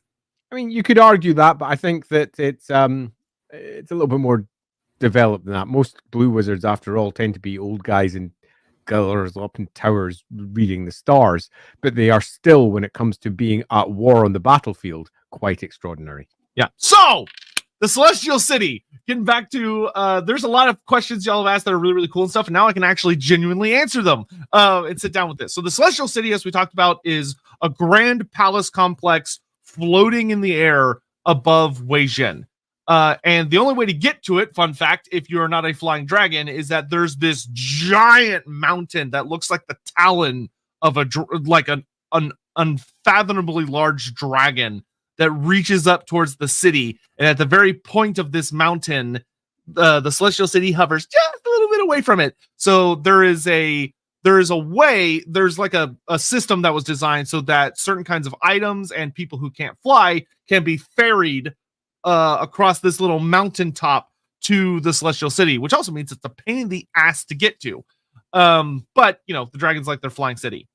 Now, the core thing, the most important, undeniably thing in like all of Grand Cathay, to be frank, is the Wuxing compass, which we've talked about a bit heavily in the past during like our kind of more broad Grand Cathay episode, which is this big old magical construct that when it's talked about in depth, the Celestial City is not just a floating rock. A lot of it is hollow and is full with the various mechanical and magical components that make the compass work. Like, it is frankly Shen Yang's masterpiece and is a grand design that is the foundation point of Grand Cathay. Everything else that is important for Grand Cathay, like the Bastion, the River of Souls, all of that feeds off of the Great Compass. Would not be possible without the compass. And it sits there in the floor of the throne room for the Emperor and Empress, sucking up the winds of magic and then separating it traditionally into yin and yang, which yin is half of the winds of magic, yang is the other half of the winds of magic. With yang being, oh gosh, see if I can remember off the top of my head. Yang is It's fire, metal, light, and I think heavens. Yes, yeah, that's right. And then yin is Amethyst. no, Okay. no, that's not right. Metal is it's life. Sorry, switch life and metal. So yeah, so it's life, heavens, fire, and what was the other one I said? Life, heavens, fire, and oh my god, my brain. I said it. What? Heaven. I already said heaven. Did you? Pardon me. Heaven, fire, life, Light. and light. There we go. Light. Yeah. And then yin is the other four being shadow, death, metal, and whatever the other one is. Beast. So, and the way those winds are traditionally directed is that the yang winds are poured into the Great Bastion, which allows the Great Bastion to remain strong and resolute and impenetrable, and is why it is so durable and able to hold out against a lot of things. It also talks about that the Great Bastion, according to the lore, is built so high, and because of the yang magic radiating off of it, it prevents the winds of magic from going over it. The winds of magic slams into the wall and is ideally redirected into the compass or scatters off into the east or back north. But one of the things that's really interesting about the compass, the whooshing compass, is that we know that a key. This is going to lead into a funny joke that a lot of people say all the time. It has a lot to do with magnets, because magnets, how do they work? But Magic. Magneticism plays a huge role in the functioning of the compass, along with many of its other components, to the point that the war compasses, which are smaller iterations of the whooshing compass that can be driven out into battle and they like suck in the winds of magic to itself.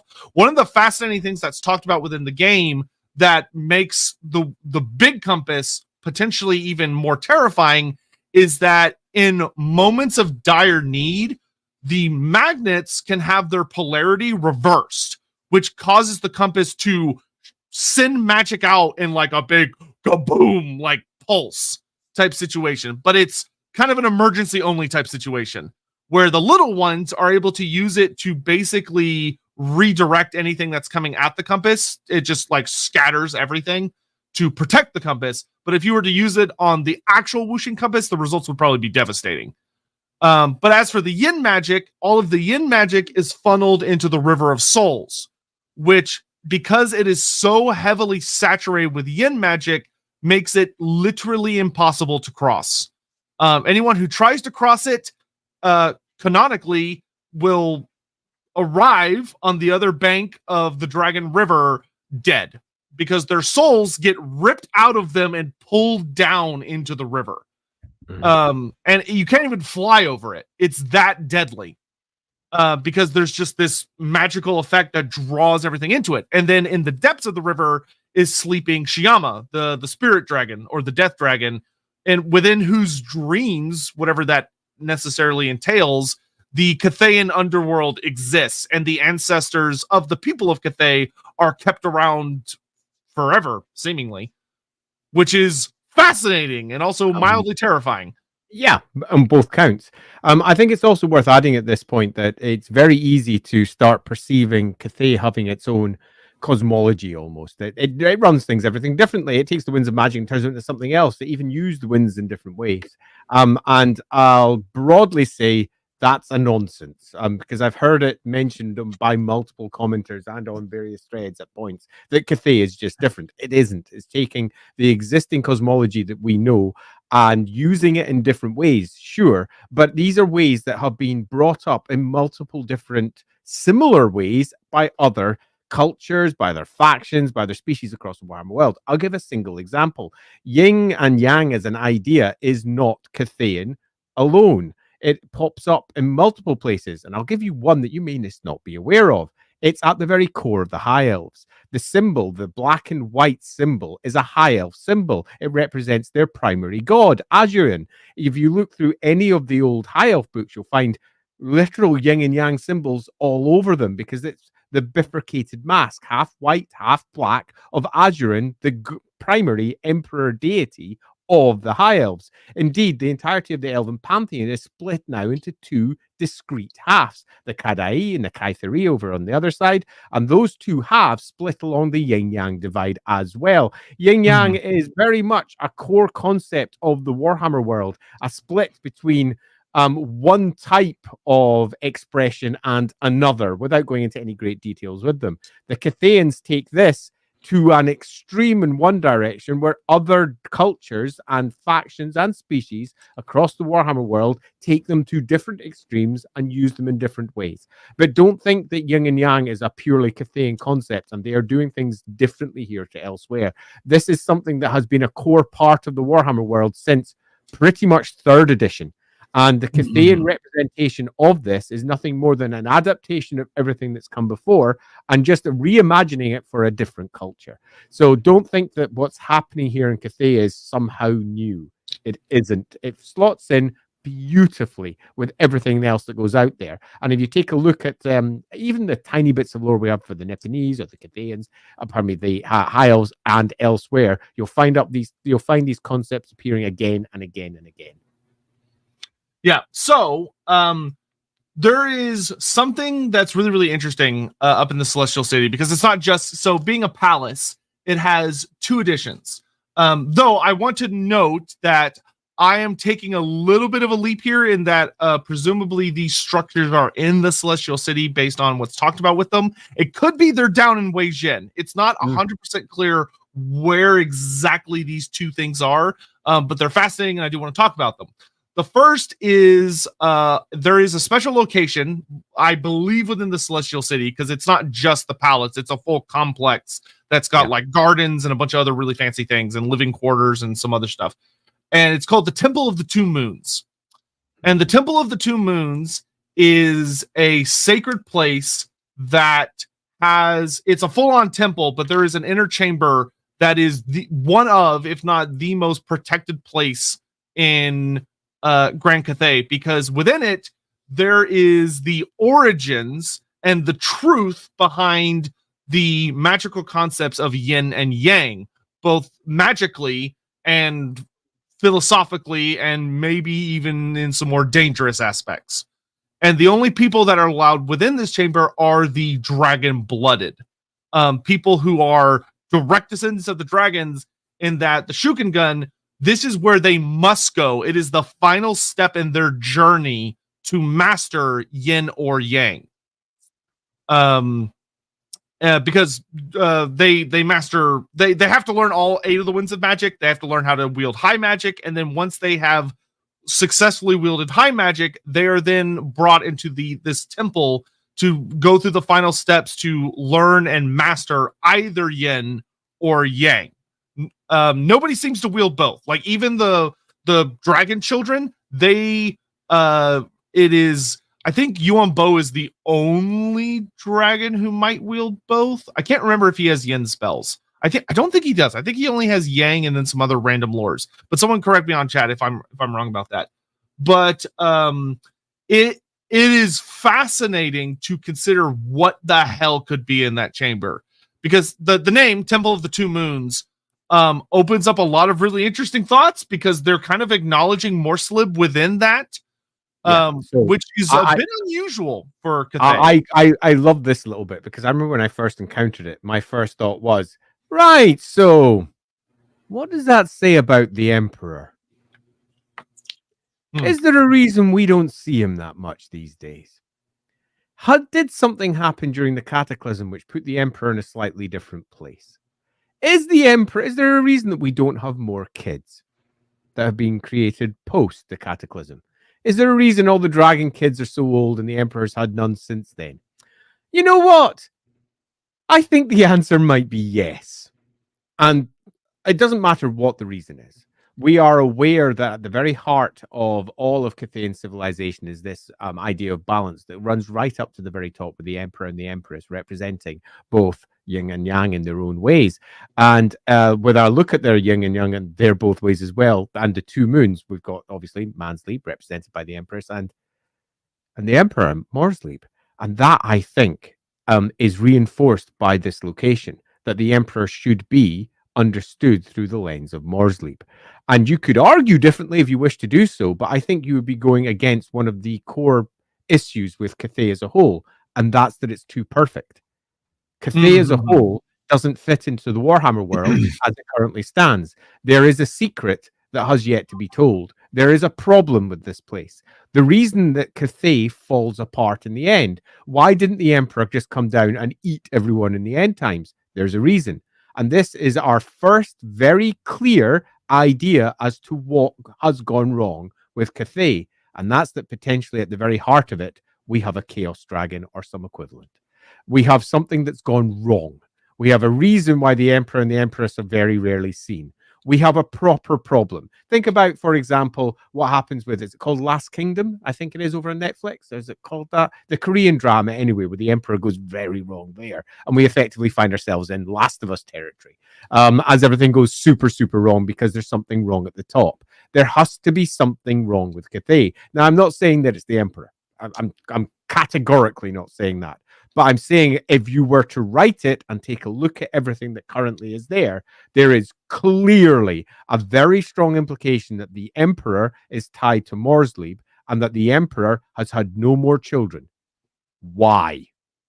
And then you get the idea that the Emperor is being hidden, is being secreted away, and very possibly that the entire place is in a state of imbalance. Everything is not right because the Emperor is no longer capable of doing the things the Emperor should be doing. There's a host of cool stories you could write about this. But at its heart, we've got a really cool location, which is obviously, the Two Moons Temple. And we've got ourselves this idea that all of the dragons are passing through here. But behind it, you get the obvious implication that one of those moons is the Emperor's, the represented by the Emperor. What? Yeah, What? the thing that's super interesting to think about, which thank you everyone in chat, and I did double check it, that Yuan Bo uniquely does wield yin and yang. He's the only character that does in the setting, but he's also the balanced child. One of the things that's super interesting is that a lot of the assumption a lot of people will have, and I would say it's cleverly designed that they want you to assume this, is that, oh, the Moon Empress is Manslib and Shen Yang is Soul. He's the sun. He's, this purifying bright light.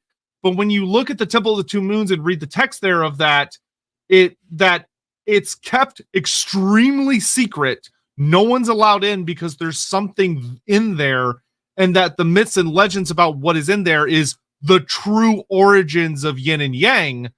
Yeah. Like Andy said, that suddenly blows open this whole thing of like, oh, something is weird here. Like something's off. And it leads very heavily into that. One of the things I really enjoyed when Yin Magic was revealed is that Games Workshop and the writing they did with CA and everything and the way it's presented in the game goes really, really heavy to make sure the reader understands that Yin magic is not evil. Even though it's the lore of darkness, it's a very pure form of darkness where it's healy and beneficent, and it's the Moon Empress is very caring, and she shapeshifts and comes down among the people on a very regular basis. The Moon Empress is out doing things in Cathay all the time, but the Emperor isn't. Just to add on that as well, the Moon Empress is generally seen as the human part of the Empire. If you want to look at the dragon versus human, the balance between the two, she represents the humanity. So the other moon isn't humanity. Just in case you want to go for the obvious one where, well, you could just claim dragons and human. No, she, Manslib, is very much closely tied with humanity as a whole. The Emperor stands as the other part, the thing that stands against it. So if you're looking at the two moons, the other moon is not really humanity at all. It is something potentially quite inhuman. And the other thing that's really interesting is one of the things we talked about back during the Shadows of Change series of streams is that the other thing that Shen Yang could do that is very weird is that he can, quote unquote, purify corruption, where he's able to deal with what we know as the Celestial Lions, and he sucks all of the chaos corruptive energy, supposedly, out of them and makes them into purified personifications of Yang. And they're these great, grandiose, beauteous creatures, which is undeniable. But you sit there and you start looking at this whole thing with the Temple of the Two Moons, and you look over at that and everything that Yang magic represents, where Yang magic is very geological, but it's also very destructive and glorious and grandiose and masculine. And you look at this and you're kind of going, wait a minute. Yeah, there's when you look at like that brilliant light, for an analogy, if you pay attention to the shadows, there's something weird going on. There's something off here. There is definitely something wrong, something rotten in Kislev. I mean, something rotten in Cathay. there has to be, because this is Warhammer, and if there isn't, I am going to bluntly say they've Warhammered wrong. In their desperate desire to try and appeal to a Chinese market, they've made an infallible group. And I find that to be deeply unlikely, because the people involved don't Warhammer wrong. The whole point of Cathay is that it is a Warhammer place, which means there's tons of crap wrong with it. So this is a nice cherry on that cake. Grubby, and it's a bit broken. There's something wrong with it. And this would be one way of looking at the overall whole and going, uh-oh, there's something not quite right here. And I do quite like the idea that you have that very clear set of examples where chaos can be removed from certain individuals by this dragon, and the obvious method for doing so would be taking it in.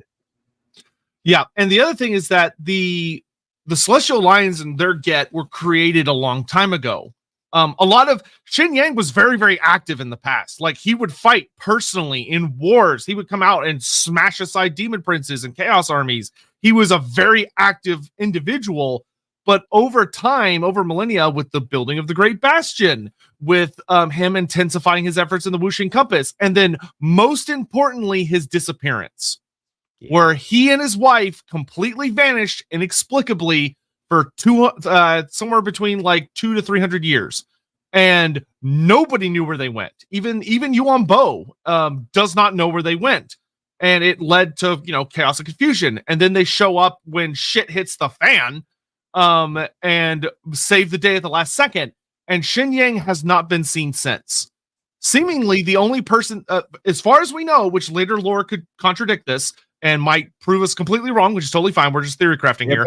We are, after all, hammering here. Yeah. According to what we know, the only two people who are allowed to see Shen Yang are his wife and Yuan Bo, who is the only son trusted to go out and say, this is what father said. Even in the various short stories we've gotten that talk about them and like further little notes, when it comes to like the dragon children talking about like their father, Yuan Bo is bringing what their father said to them. Like Miao Ying, the favored daughter, hasn't seen her dad in a long time. And I think that there is an obvious open goal here. Now, we've discussed open goals that Warhammer has got laying before it multiple times in other streams, where we see something that clearly patches up lore holes or clearly makes things work, what we feel, a little bit better.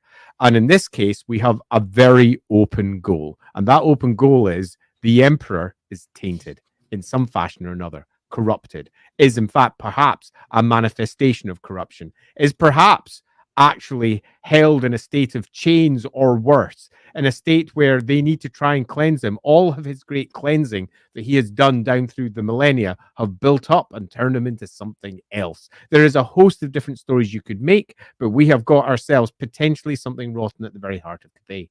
And I think that also is a super fascinating tale to potentially tell, and speaks also to what could be done with Cathay as a whole when we move towards the end times, when he could escape, when he could do something. He could be responsible for the Bastion going down. It could be almost anything, because we need a story for that. We can't just simply have Grimgor head-butted his way across Cathay and somehow head-butted his way through a bunch of dragons. As it stands with the lore, the dragons would eat him for breakfast.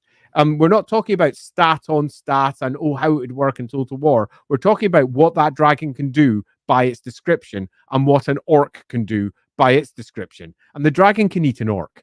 It's as simple as that. If they went on one-on-one, it's going to be a bad time for the orc in almost every situation outside of, let's say, storytelling fiat. Well, how did Grimgor win? Because the author decided that he won. So he's going to write a ridiculous situation to make it come to pass. But there are multiple dragons and the Empress and the Emperor. So we need a way of bringing it all crashing down. And I mean crashing down. And what better way to do that than the very individual who brought it into life in the first place, standing off against chaos in his desperate attempt to hold on to these few humans that he, for one reason or another, thought were important. And even building into the story why those humans were important would be, I think, an important aspect of that. But cut that all down, we have ourselves what is a fascinating temple, a truly fascinating situation, because it hints at solutions to a host of situations that have been created concerning the Emperor. And it hints that he is directly tied to Morrsleep. Yep. And the last thing I'll note, just for fun, on this particular topic, and then we're going to move on to the other structure that opens up some interesting ideas, is that if you keep in mind what motivated Shen Yang at the beginning, where like he found humans kind of genuinely interesting and he saw potential in them and he started protecting them and kind of rose up as this guardian type figure, and that Shen Yang, one of the notes about him that I really, really like for the sake of this discussion, and you can start to see the links of uh-ohs, is that there's a note that Shen Yang is more attuned with Azir than any other entity in existence. He was born of Azir. And there's literally a quote that says that that by harnessing the magic of Azir, Shen Yang can divine all that is to come, and thus he knows the hour of our need. When he tells his faithful the hour has not yet come, they shall believe him. And that Shen Yang is, if you're dealing with something like the end times, Shen Yang would know before anybody, except for maybe the dark gods planning it themselves, what's going to happen. And the thing is that knowing that can lead to some unfortunate things of like going insane, trying to alter fate, trying to change prophecy and all this stuff. And if you start running with a line of Shen Yang reached a point where by developing Yang magic and delving further and further into power, because think about what he's asking Yuan Bo to do. Like, really think about it. Yuan Bo is being sent to Lustria to weaken the geomantic web, which is used for the Great Warding, which keeps the realms of chaos at bay, keeps it from spreading south and north. And he's sucking the magic out, lowering the defenses of Lustria, therefore the world, therefore the vortex, to empower Shen Yang's plan, which Games Workshop, and in my chats with Andy Hall, has kept very specifically secret.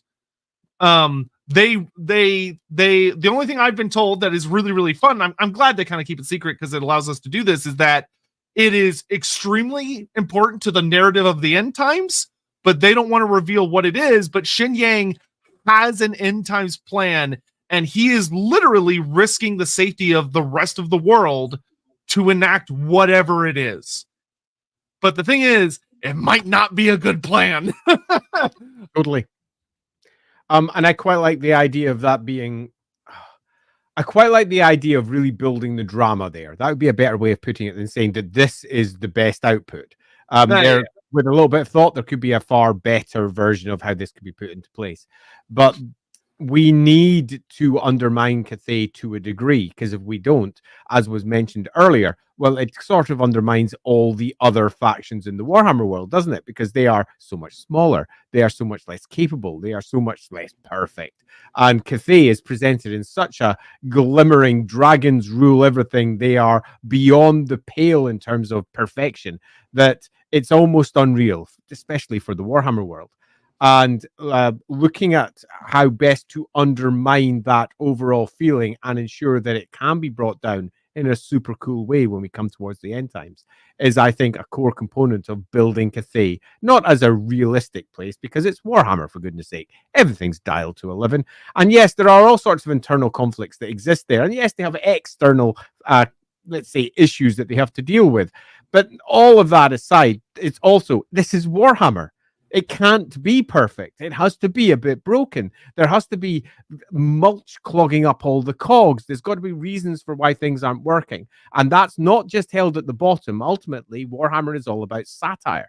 At its very heart, it's satire. It pricks at power. And at the very heart of the power of Cathay is the dragons. To make them perfect, is, I think, a mistake. And this would be one way of ensuring that that mistake didn't really happen. Oh, In yeah. the same way that making Karl Franz perfect is a mistake. Yep. All right, we're going to get caught up on Super Chat stuff, and then we're going to jump into the second structure, which opens a lot of really fun ideas and questions. Let's see, we left off. I wasn't that far up there. No, I'm close. Nope. Okay, then nope. Nope. Here it is. Xinyang's parents are Krimlo and John Grammaticus. I don't know who the second one is, but if that's the case, then truly Xinyang is cursed. No wonder he fell to chaos. Misguided Worm 7. Is it possible how the dragon children were born / hatch is by the form the mother was in? Some were hatched from eggs as dragons. Mama's boy Zhao was born human after she taught shapeshifting to dad. So I will say I find the idea that they might have been born differently, which may have resulted in differences. It might explain more of the differences between them, is a fascinating idea. I will note that we know they were all born as dragons. They learned to take human form from their mother after they were already born. So probably not the case. However, I do think that if you want to play around a little bit with like the Shuken gun, especially as a concept, there could be an interesting story there of what if some of the Shuken gun are born as human babes, but what if some of them aren't? Yeah, I think the likelihood that some of them are actually dragons is very high. Very, very, very high. And it's like, it's what just is not a part of the game as it currently stands. But for example, Miao Ying potentially being in dragon form, giving birth to a dragon, or popping out a dragon egg seems extremely likely. Equally though, on the other side, any of the other, let's say the male dragon kids having kids with a human woman, it seems extremely likely they'd almost all be human. So I think there's definitely something you could play with there. Yeah, especially if you could actually tell a really interesting story of there that, you know, Yuan Bo or like Xinyang early on in Yuan Bo enforcing it tells them you may not have any dragon children. They must be humans. And there being a story there. Why can't they have a story there? And inevitably with the rules being broken, because that's part of Yeah. And then who broke the rules and what were the consequences? Yeah, absolutely. Should Cathay have all 8 Battlecaster heroes? No, they should not. It's very strictly written to their lore that the Shukengen lords that wield magic wield yin and yang, because those to them are the superior forms of magic. But within Cathay, magic has extreme rules because Xinyang deeply believed that humans were too flawed to wield more than one wind of magic. He believed they could use Azir, they could be taught to use Azir, and that everything else should be banned. And then in more recent times, out came the alchemists, these who are part of they're part of the secret house. The secret house of alchemists. Zhao Ming is very favorable towards them, and he allows them to work within his realms of these humans that have learned to wield shaman, the lore of metal. But they are deeply outlawed in supposed to be all of Grand Cathay, and this has caused huge issues and conflict between Zhao Ming and Yuan Bo in particular, because Yuan Bo says those are not sanctioned. You are not allowed to have humans learning other winds of magic. They can't be trusted. And Zhao Ming says, he just tells his brother to screw off. And it's noted that they nearly came to blows until the Moon Empress stepped in. And she basically told Yuan Bo to chill out and calm down and let Zhao Ming do what he's doing, because he's using the alchemist to further study the effects of Warpstone and to advance his own technology and to pursue his interests. But this has furthered the divide between Zhao Ming and his other siblings, because they view it as like, oh, that's bad and improper. The only other place we know of that could theoretically be explored as a wind of magic is there is a group of wizards who are called the Jade-Blooded Sorcerers. And they are a group of wizards that hang out somewhere between Zhao Ming and Miao Ying's territory. So between the Great Bastion and Shenyang. And they are kept in like a very particular area, like an enclave, and they study Gairan. And they're said to be incredibly powerful at Gairan. but when you kind of read between the lines, it almost seems like they are Shukengun that specialize in Gairan for some purpose, some grander purpose that they serve within that place. But they're not really meant to go out and use that for battle, so to speak. So I would say you will probably not see the other Winds of Magic show up as heroes unless it's like the Monkey Warriors have a hero type that can wield magic for some reason, or something along those lines. And it's because Shin Yang explicitly outlaws it. Yeah, I think that the short answer of that is not unless Games Workshop decide to change the state of affairs. Yeah, which would just kind of make them Empire Battle Wizards, which I think would be boring. Yeah, so I'm happy with them having limited magic.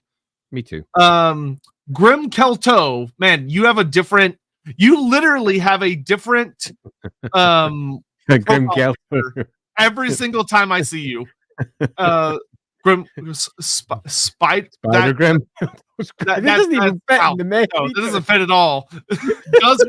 Does whatever indeed. Thank you. Why haven't the Cathayans organized mass production of their weaponry? Is because they have extremely high standards? Is because the thought of their denizens having easy access to weaponry makes the dragons uneasy? So according to the stuff we have, which may not be 100% the full story, it is because the Cathayans have brutally high exacting standards on the quality of their weapons. It talks about in the lore that they are expected, like when it comes to their bows, that your bow is a indicator of your personal pride. You are supposed to have one bow throughout your life that you tend to and you perfect and you care for. And the same thing with their guns, where you are expected to create and maintain your own weaponry, and should it fall below a certain standard, it is deeply shameful. Deeply shameful. Now, this is supposed to make the weaponry of Grand Cathay extremely reliable, and it's like, this is why their weapons are higher quality than what you find in the West. Like their guns are kind of the whole thing of like, Cathayan black powder tends to be higher quality because the Cathayans have more exacting standards than what you'll find in the Empire. Now, whether that's purely because that's just kind of a cultural thing that's cropped up over the years, bullshit. Or that's what it is. It's Orientalist bullshit. It's just a classic example of looking at someone else and going, they're better because of X, Y, and Z. While simultaneously, when you go to the other side, you'll find that they're better at various other aspects of creating the same stuff on their side because of reason X, Y, or Z. Yes, they've got a culture that very much supports these things, but does that mean that they are necessarily better? I think the answer is almost certainly no. No, they're just humaning. And whilst they are strongly influenced, but yeah, I will say what is cool about that aspect of the lore is that there is a note that it is why when you go to Cathay, all the weapons tend to be personalized. There are various aspects about your family and your history and your past that are engraved upon the weapons. That's much better. Yeah, and that's very standard because you're supposed to have those weapons with you. Like it is a part of you. You're meant to keep them with you, and really learn how to use them. But it's also the whole thing of like every single child in Grand Cathay is expected to know how to use a bow because that honors the Moon Empress. Even if it's not practical to what you do for your living, you're supposed to understand properly how to use one, because the Moon Empress favors that, and that's how you honor her.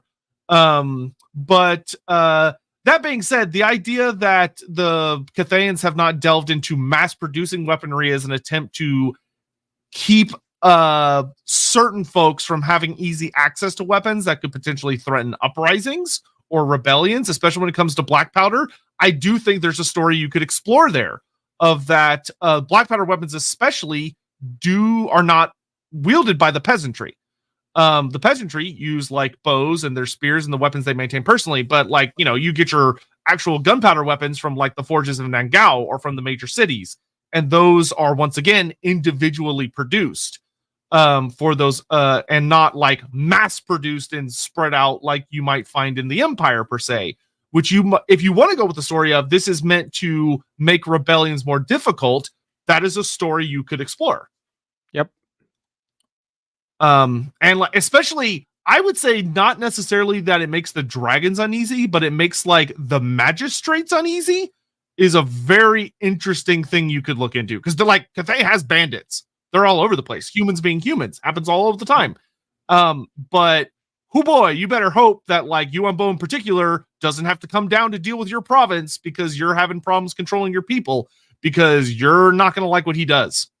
He's called the Emperor's Executioner for a reason, and it's noted he does not like, if you are failing to maintain harmony, there's literally a tech that talks about this in the Cathay tree, that you can be effortlessly replaced by a Shuken gun if you're failing your duties.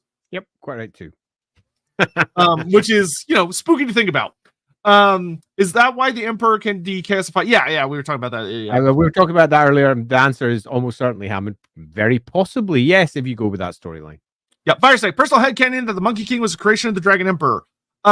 It's possible. I personally doubt it. I think the Monkey King actually more likely came from the other side of the mountains. But we'll have to see when he eventually arrives. One argument that could be that while he's able to stay awake, it takes most of his energy, and he has to do so after pouring so much of himself into things.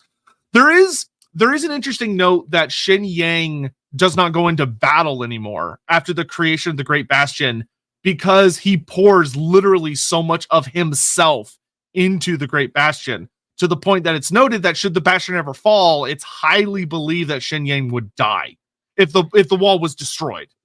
Yeah. So ultimately, you want to build a cool story, and this could be one story, but is it cool? Does this really speak to the heart of Cathay? He likes to have long naps. My personal preference would be no, because it doesn't speak to the character of Cathay as a whole. Yeah, but the character of Cathay as a whole is all about trying to hold off chaos, trying to hold off the horrors of chaos. And the Emperor, as a personification of that, should be trying to do the same thing. And if he's a personification of his entire nation, and his nation is riddled through with chaos, and they're constantly having to stamp it out, you could very quickly turn him into a walking metaphor for that, where he is also riddled through with chaos, and they're trying to stamp it out of him. And the weaknesses that he has incurred upon himself are because he has tried to hold off chaos. The Bastion, giving him so much of himself to that, has weakened his actual corpus, his mortal form, meaning that there are other, let's say, infiltrations that have been able to be made. There's a host of fun versions you could create from this, but I wouldn't go for, personally, Mr. Pig. He likes to have a nap purely because it doesn't really tell a story. Yeah, I would agree.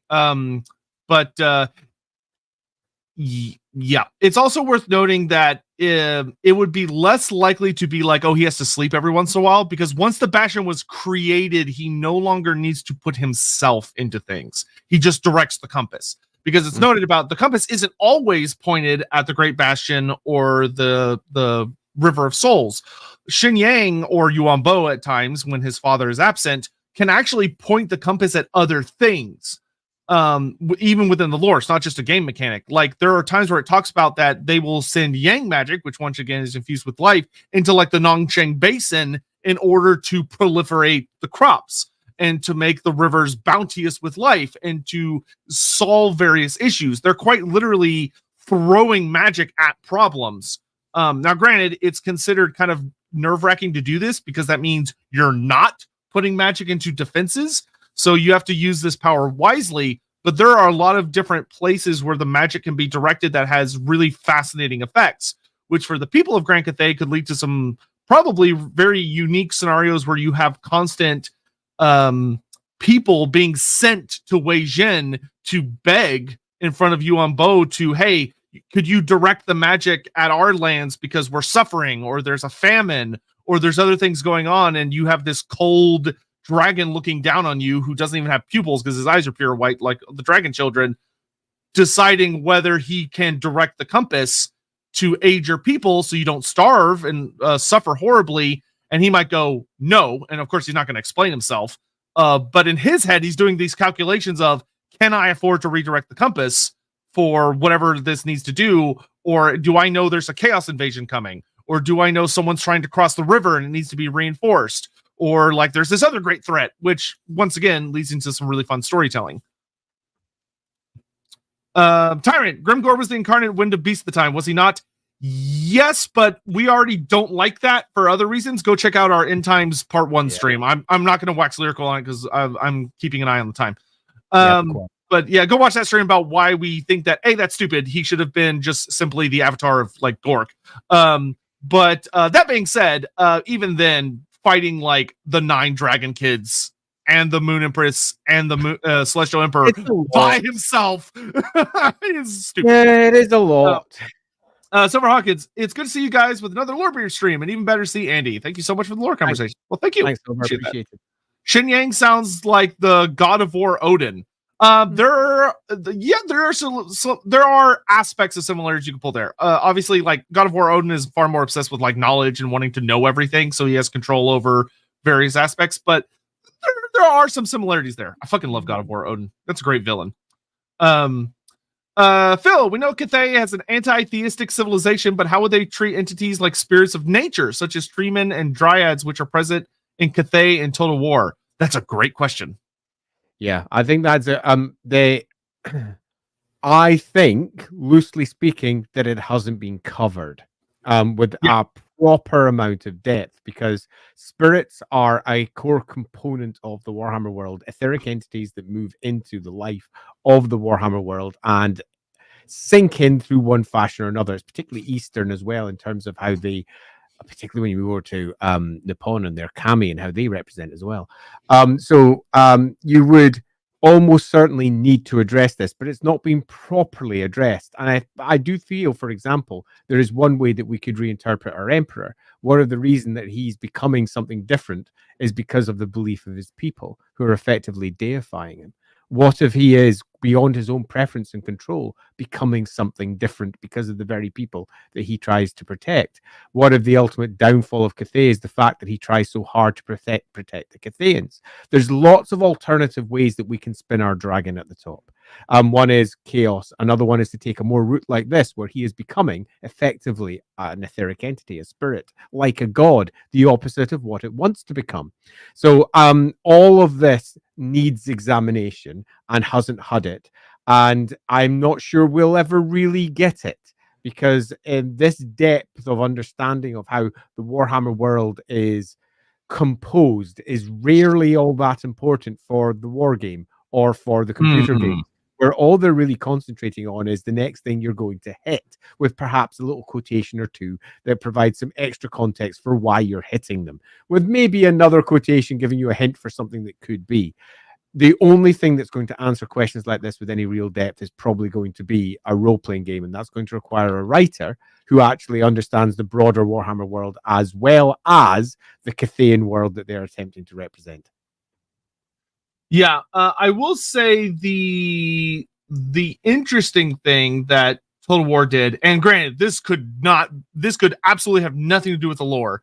It could just be that they just stuck it there and they didn't think about it beyond that, which is totally fine. But if you want to work with it, the spirits, I think it's Shenling, something like that. I forget what that forest spirit faction their name is, but there is a forest spirit faction in the south, but they're not normal. Yeah, they are what are called a malevolent forest spirit faction, which are akin to Drycha, and that they hate anything that is not them. Mm-hmm. And they are cruel, malevolent, nasty creatures. Which you could run with the idea that the dragons deeply dislike and distrust all etheric entities and are trying to oppress or suppress the spirits of the land, the spirits of the river, the spirits of the forest, which would cause those spirits to become hostile. And would lead to some interesting stories of, like, there are places where the spirits are so powerful that the Cathayans just don't go there. But it especially if you end up running with the idea that Nippon is a land that tries very hard to be harmonious with their spirits and acknowledge their spirits as like entities that need to be courted to, and all this other stuff. And End is very similar, where it's like the land of 1,000 gods, and there's like a whole thing about how the people there are very keenly aware of the fact that many of the forests and spirits and rivers have spirits that are worshipped as gods or acknowledged and given tributes and offerings, so that the spirits aren't assholes to them. The idea that Cathay is unique in that it's so anti-etheric entities that the dragons are actively trying to crush all of these creatures would make for a very unique place, that there could be a lot of stories there of hardship and tragedy caused by the dragons being too oppressive. Maybe that's why they have to use the Wuxing compass to deal with various things like famines and droughts and all these other horrible things that could be avoided if they just worked in harmony with the spirits. But the dragons look at them and go, no, we're not going to deal with these gods, these entities. I think it's in a core component of what Cathay is, and that's their let's say spirit or theistic, if you wish, doctrine, and it has to have consequences. If it doesn't, then why isn't everyone like this?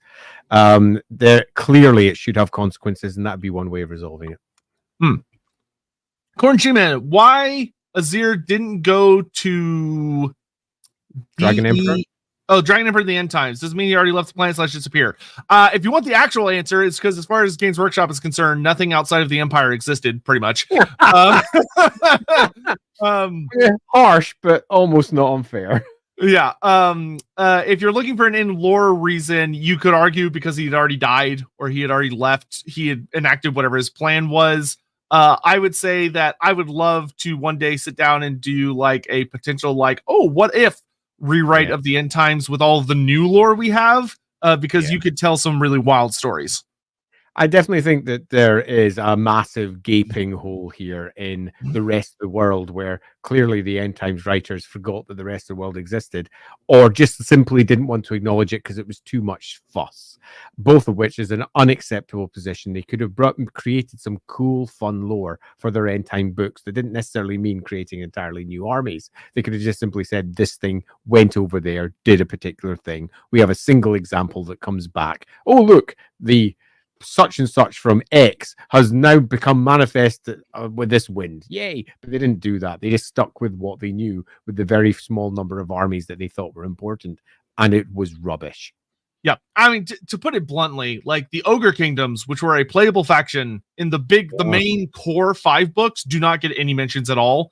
It's only, and neither does Cathay or End or any of those other places. The only reason we know what happened is because one of the Black Library side novels had an author who, while he was writing it, must have gone, oh yeah, there's like a whole bunch of stuff in the world. I guess I should do something with that. And in a single sentence, literally a single sentence, wiped out like half the planet via Grimgor.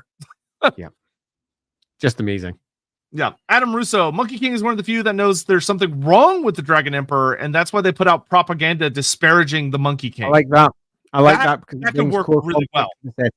Yeah, we need conflict in this, I think.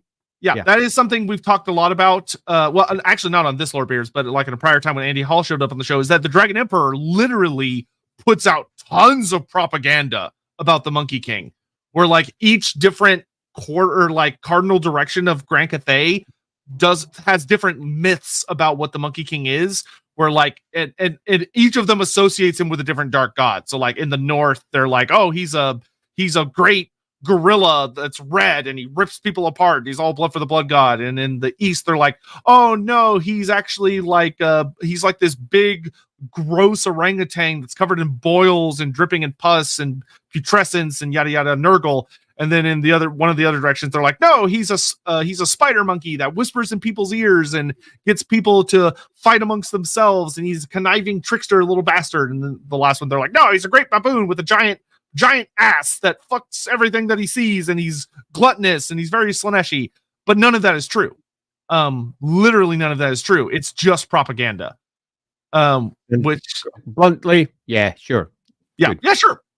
Tyrant, if factions aren't supposed to be perfect, then why don't the Ogre Kingdoms have any flaws?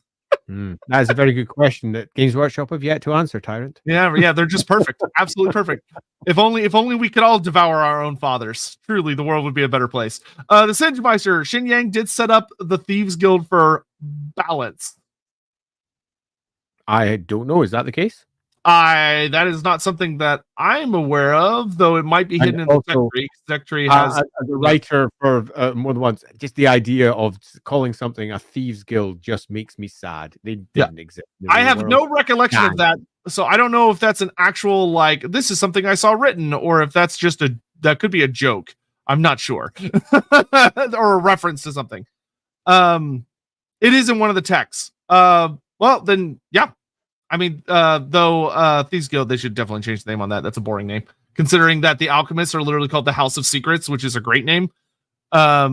Which tech is that? Someone let me know. Because I've got the list of I tech. want to know that one too. I would just have to find it. Mornington Crescent. Is Azir being sanctioned in Cathay related to Miao Ying being her father's favorite, linking this to Zhao Ming being allowed authority over the Wizards of Shaman? No, because Miao Ying has nothing to do with Azir. Miao Ying is the dragon of water, which is the Cathayan way of saying the dragon of life. She's associated with life magic. I'm aware she's called the Storm Dragon. I'm aware she has a lot of lightning and stuff around her, but it's a thing about like it's in the sense of storms bringing life, storms bringing rain, having all this other stuff. Sure. Morning Crescent says, oh no, okay, y'all are still, chat's debating itself. Okay, if someone finds what specific tech that is real quick, let me know, because I never seen that, to my knowledge, but I could have easily missed it. Patrick Mulligan, the knowledge is strong with you, Sotek. A powerful lore master you shall become. Henceforth, you shall be known as Get Out. Thank you for the support. Get out. I'm not even going to finish that. I refuse. Hammond, Q, Cathayan Peasant, Spy Kids quote. Do you think Dragon God lives in the Celestial City because he, too, lives in fear of what he's created? And I don't think that there's necessarily anything wrong with that. We need to build a really good story. It doesn't actually matter about the details specifically. We've thrown out already 2 examples of things that they could be, and you could reinterpret those in entirely original, fun ways. But on top of that, we could very easily go with a very different direction too. Oh, okay. The way you worded, I say this with love, the way you worded this was very different than what this is saying. So there is a tech called Thieves Guild, which is not the Thieves Guild, it's just kind of a reference.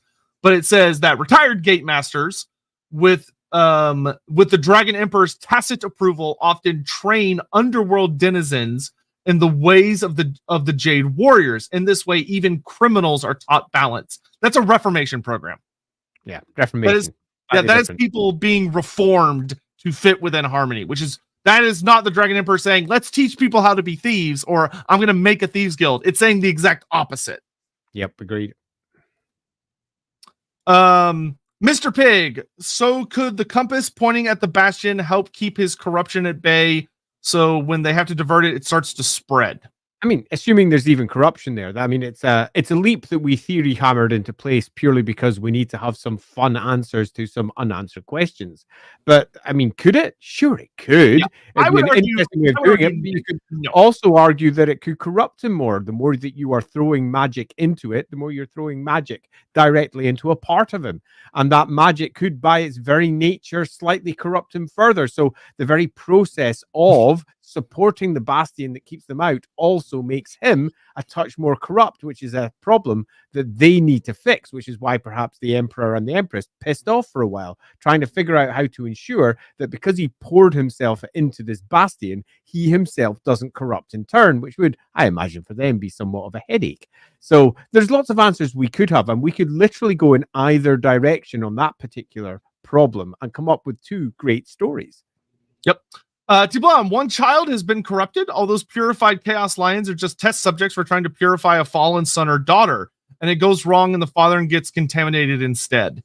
I will say there is a potentially interesting tale there. I personally believe extremely strongly that one of the dragon children has fallen to chaos, fell to Zinch, and became the dragon that we know as Flamefang, who has another Cathayan name, because there's there's a great Zinchian Cathayan dragon that Archaon fights and kills in order to get the Aishirian. I think that story writes itself and is really, really kick-ass. The idea that the Celestial Dragon Emperor may have tried to forcefully extract corruption from one of his children and it hurt him, and he failed. There's a really fun story there that you could run with. I agree. I think that's a good way of also tipping him over the edge of being the perfect example of everything that could be into something that's broken and ultimately leads to the end times, and his own blood being responsible for bringing about the end times because Archaon kicks living crap out of one of his kids, providing him with extraordinary power. Yeah, there's lots of cool stories that could be dropped in there, and importantly, that ties Cathay and all of the rest of those stories into the core components of the end times. Yep. The Dragon Emperor is a Sheogorath Jigleg type entity, torn between 2 very different personas. Could be. Yeah, very well could be. Yeah. would not say there's much evidence there, but could be. Yeah, I mean, you're trying to support the key aspect of the yin and the yang there, and him being perhaps a representation of the yin and the yang, pushing in two different directions, could be done. But you have the Empress standing as the other face of that, so you really wouldn't want to provide effectively three faces to a two-face problem. So that wouldn't be my preference, although I'm sure it could be written well with a bit of thought. Yep. And then Phil. So we've got an ancient, extremely powerful autocrat who, by trying to save the world, has crafted an oppressive, dogmatic society led by his immortal children, their superhuman descendants, creating as many problems as it solves in the process, and who might have gotten crippled in the process. Nope, doesn't ring a bell. There are some. I'm going to say this. I'm going to resist the temptation to say something snarky and say something honest instead. There are undeniably some similarities between the stories of like the Emperor and the Primarchs and the Dragon Children and the Celestial Dragon Emperor. I've seen them all over the place. A lot of people. I will say I find they are very, very forced. There are some similarities between them, but only in the sense of tropes as opposed to actual inspiration. And that I find they are wildly, wildly different. Where the Emperor is this kind of like unknowable, bizarre entity that had 18 clones. They're not his kids because he doesn't like make them the normal way. He creates them in a lab. Whereas the Celestial Dragon Emperor has a wife. He has a family. He like represents these different values, and he's a dragon. He is much more grounded, which is weird to say considering what the Emperor is like. Oh, he's the god of humanity. But there's a lot of very extreme differences between the two sides. So I'll take a slightly different angle and actually completely agree. And that is, as humans, we are naturally predisposed towards looking for patterns. We look for things of similarity or shapes that are similar and going, hey, that matches that. And we tend to forget all the things that don't. All the massive number of things that are so contradictory to the other part because it ruins the pattern that we're building.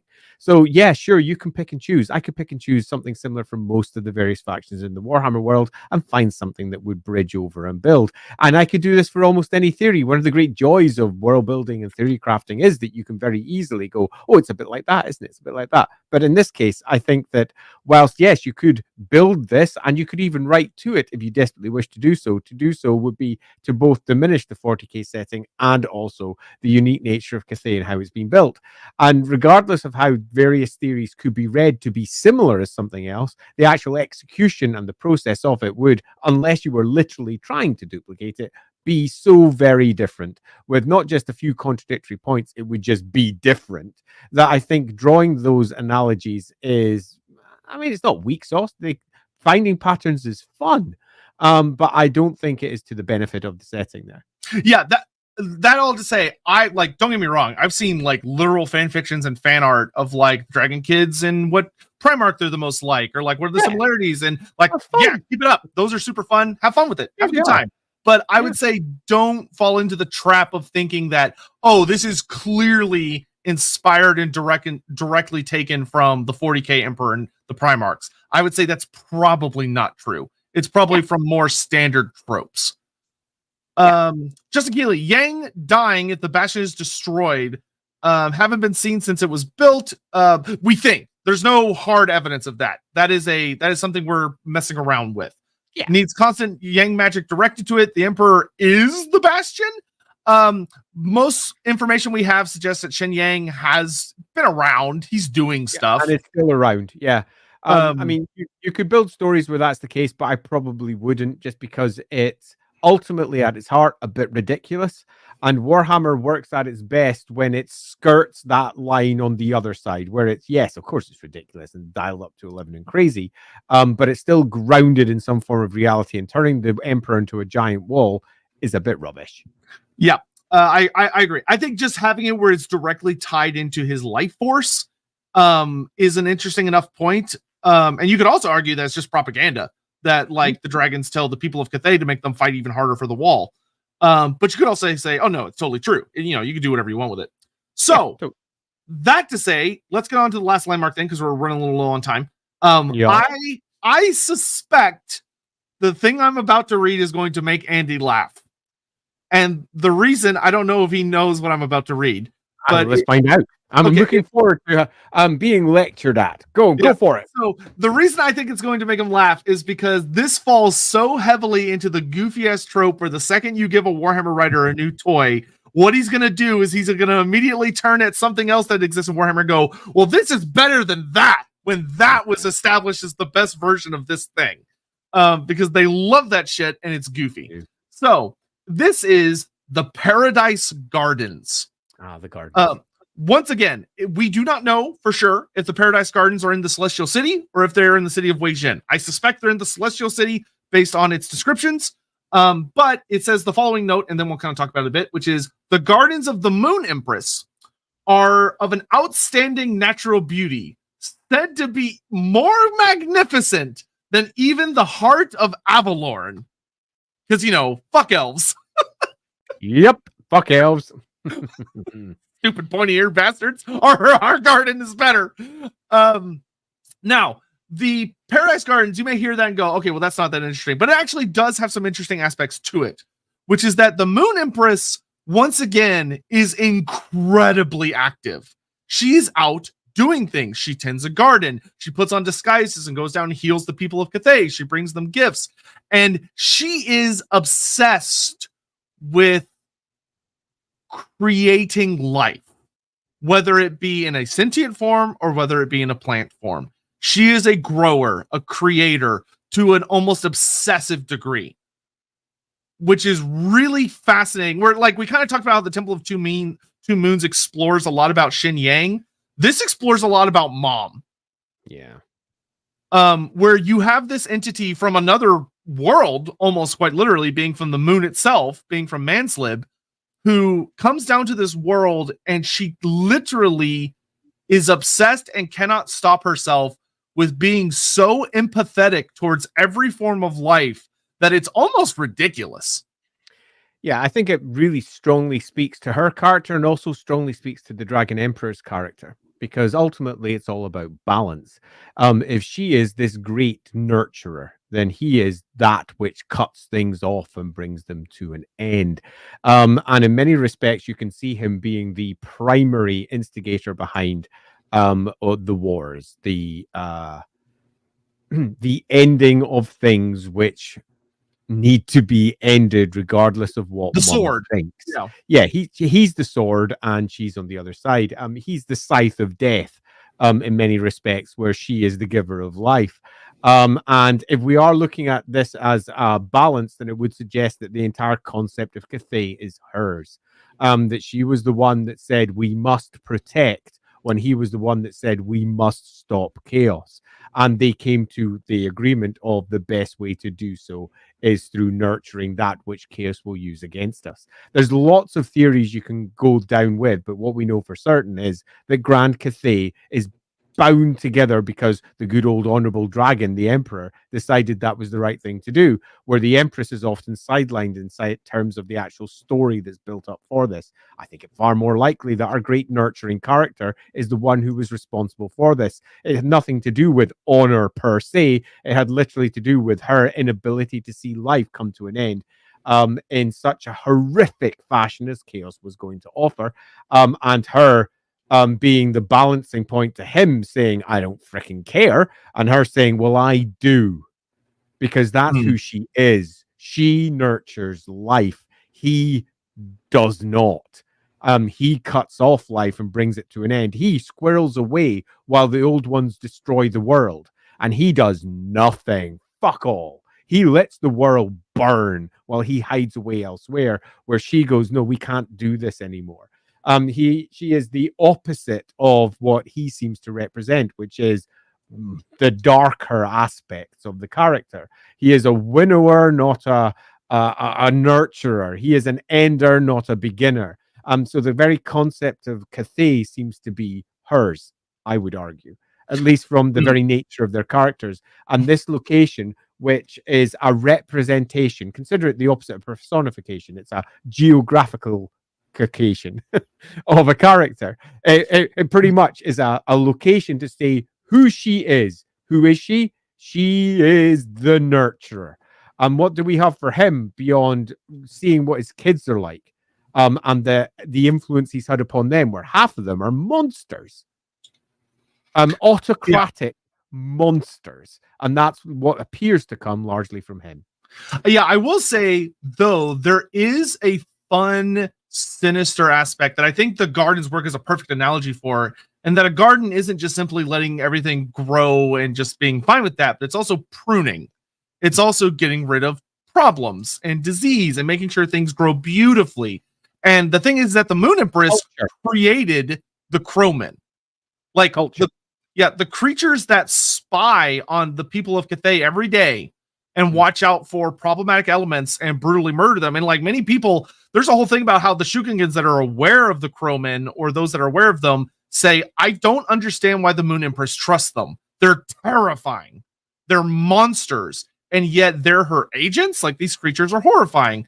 Like, there's that kind of sinister edge of like, she is loving and nurturing and caring, and she is said to weep tears for every fallen child of Cathay. You actually hit it right there. Nurturing.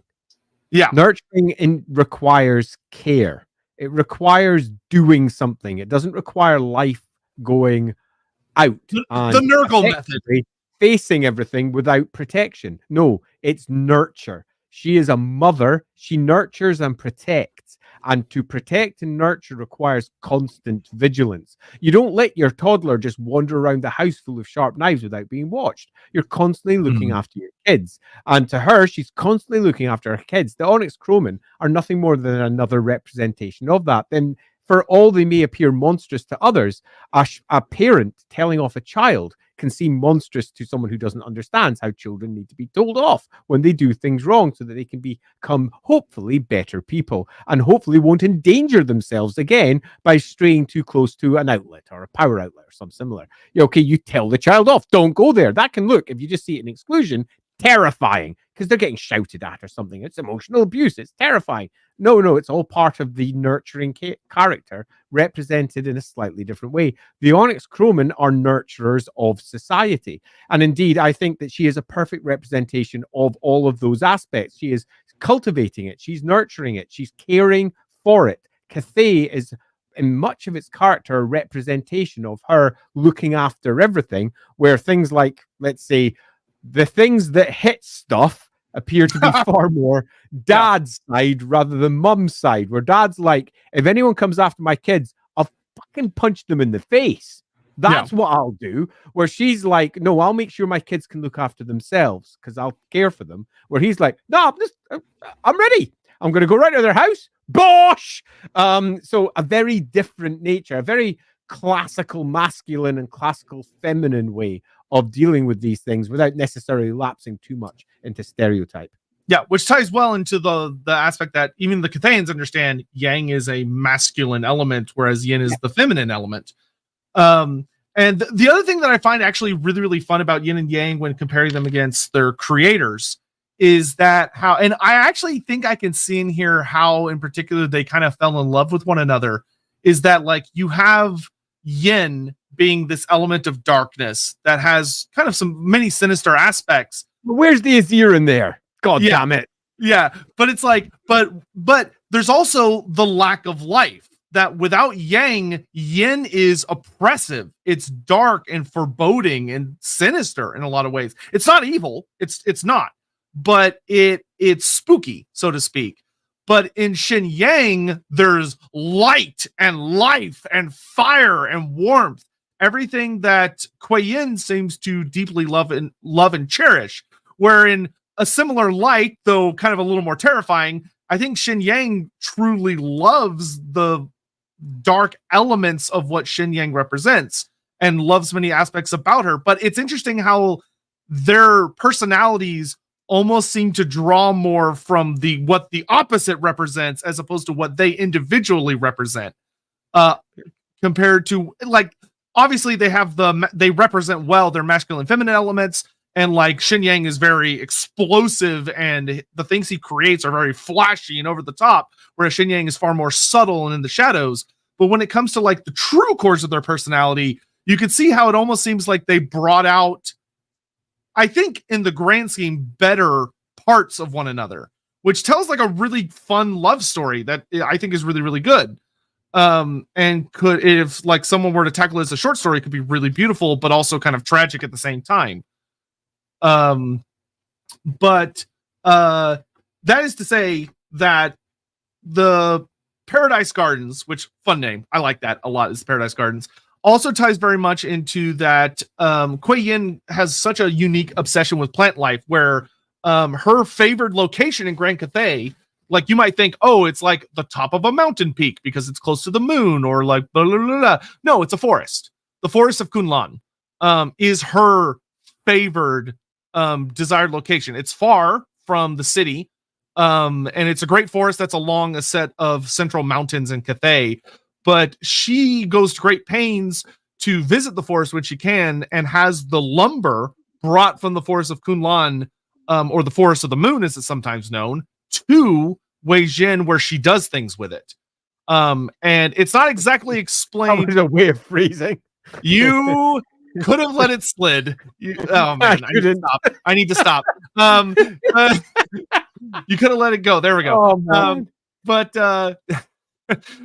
there is something fascinating there of like the idea that thinking about what she left behind on Manslib, what happened to the race of shapeshifters on Manslib, what happened, like how advanced was their culture? Did they have their own gardens? What kind of things did they get up to? What kind of forms of life did they cherish before they, without a doubt, got wiped off the face of the moon by the coming of chaos? Does make you wonder. And just as a nice summation point in all of this, because it's very easy to well, at least the bits I was discussing, it's very easy to think of the feminine aspect of care and nurturing and all of that as being the wussy aspect, as I've heard various folks try to present it with one word or another. They're a bit rubbish, aren't they? Yeah. I think if you went to the bottom of any standard gardener's garden and took a look in their shed, you would be not inaccurate to say that it is a horror show of implements, a terrifying selection of truly terrible tools. And if you were to judge the gardener by the horror show of sharp implements in there, you would say, well, the gardener's potentially a bad figure. And I think that is a good way to also view her. The horrifying weapons that she uses to cultivate her culture will be seen exactly as that tool shed. And in a certain light, it is terrifying.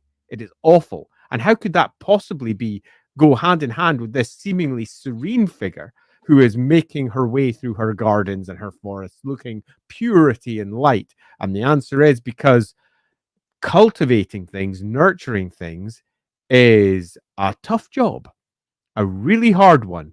And to care for something is to also realize that you have to put yourself in a position where you have to sometimes be mean, or at least appear to be mean, to better ensure that you can get the best outcomes. Whether that means pruning, which is not killing the tree, that is merely cutting off the bits that are unwanted, or whether that means something else, that is pretty much down to the individual circumstances. But do not think of our Empress here as a figure of, let's say, goodness, because goodness is a very moralistic place to go, and it is very much determined by your own sense of morals. Her morals are quite literally otherworldly. She doesn't come from the Warhammer world. She comes from beyond, and she has suffered almost certainly absolutely horrific loss. And she quite clearly has chosen not for that loss to occur again. And she has done that through Cathay. And the pruning that she has done to Cathay to ensure it won't fall, one presumes in the same way, has been extensive, which means that come the end times, she is going to be an absolutely horrific individual to either A, confront, or watch Cathay go down, and her anger will be, her rage will be almost unparalleled. There's all sorts of cool stories that could be built for the end times with a character like that who watches the dissolution occurring again. Oh, it would be horrific. Rather nasty. Yep, and also that's- Guardian that's Angel. nice. I love this. Yeah. I love this comment. The Moon Empress is the gardener. The crowmen are the shears. Yeah, exactly. Which, yeah, and if you're a plant, a person, but if you're a plant out in the garden, yeah, those shears are going to look kind of fucking terrifying. Absolutely. I mean, if I was a plant, I would not like the shears.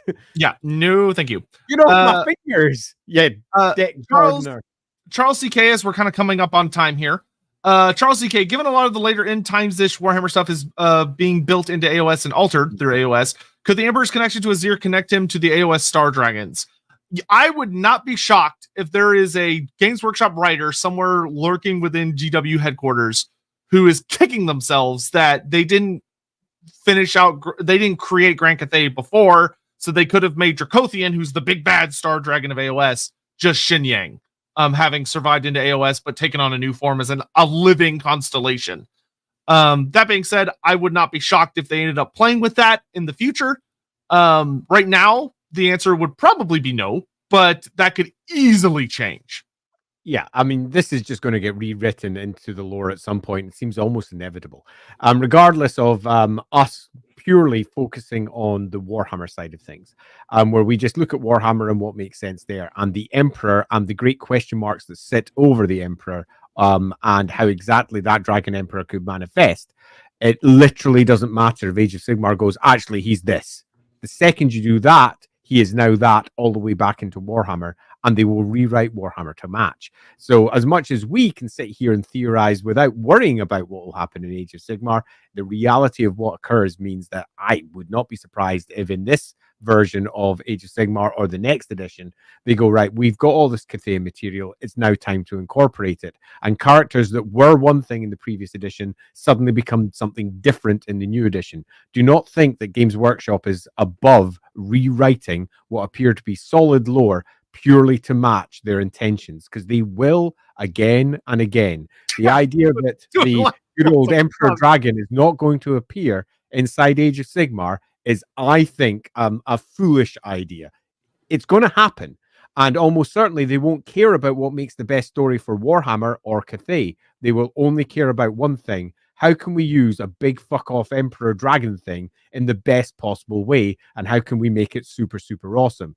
And then the Warhammer writers will have to look at it and go, right, so how am I going to justify the Emperor Dragon that we've been building here and also allow it to become that which comes later? And it'll be left to those writers at a later date to pick up the pieces.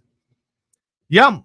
And with that, we kind of come to the end of what information we have on the Celestial City in Wei Jin, of this incredible floating palace district city fortress up in the sky that few get to go to, though there are some indications that that there is that kind of that system that allows people to get from that mountaintop to there. So people will go up there, whether they're servants, though it is implied that sometimes there's rare instances where people from foreign lands will be invited. Oh, actually, no, I lied. There's one more really important thing to talk about. We have time to talk about it.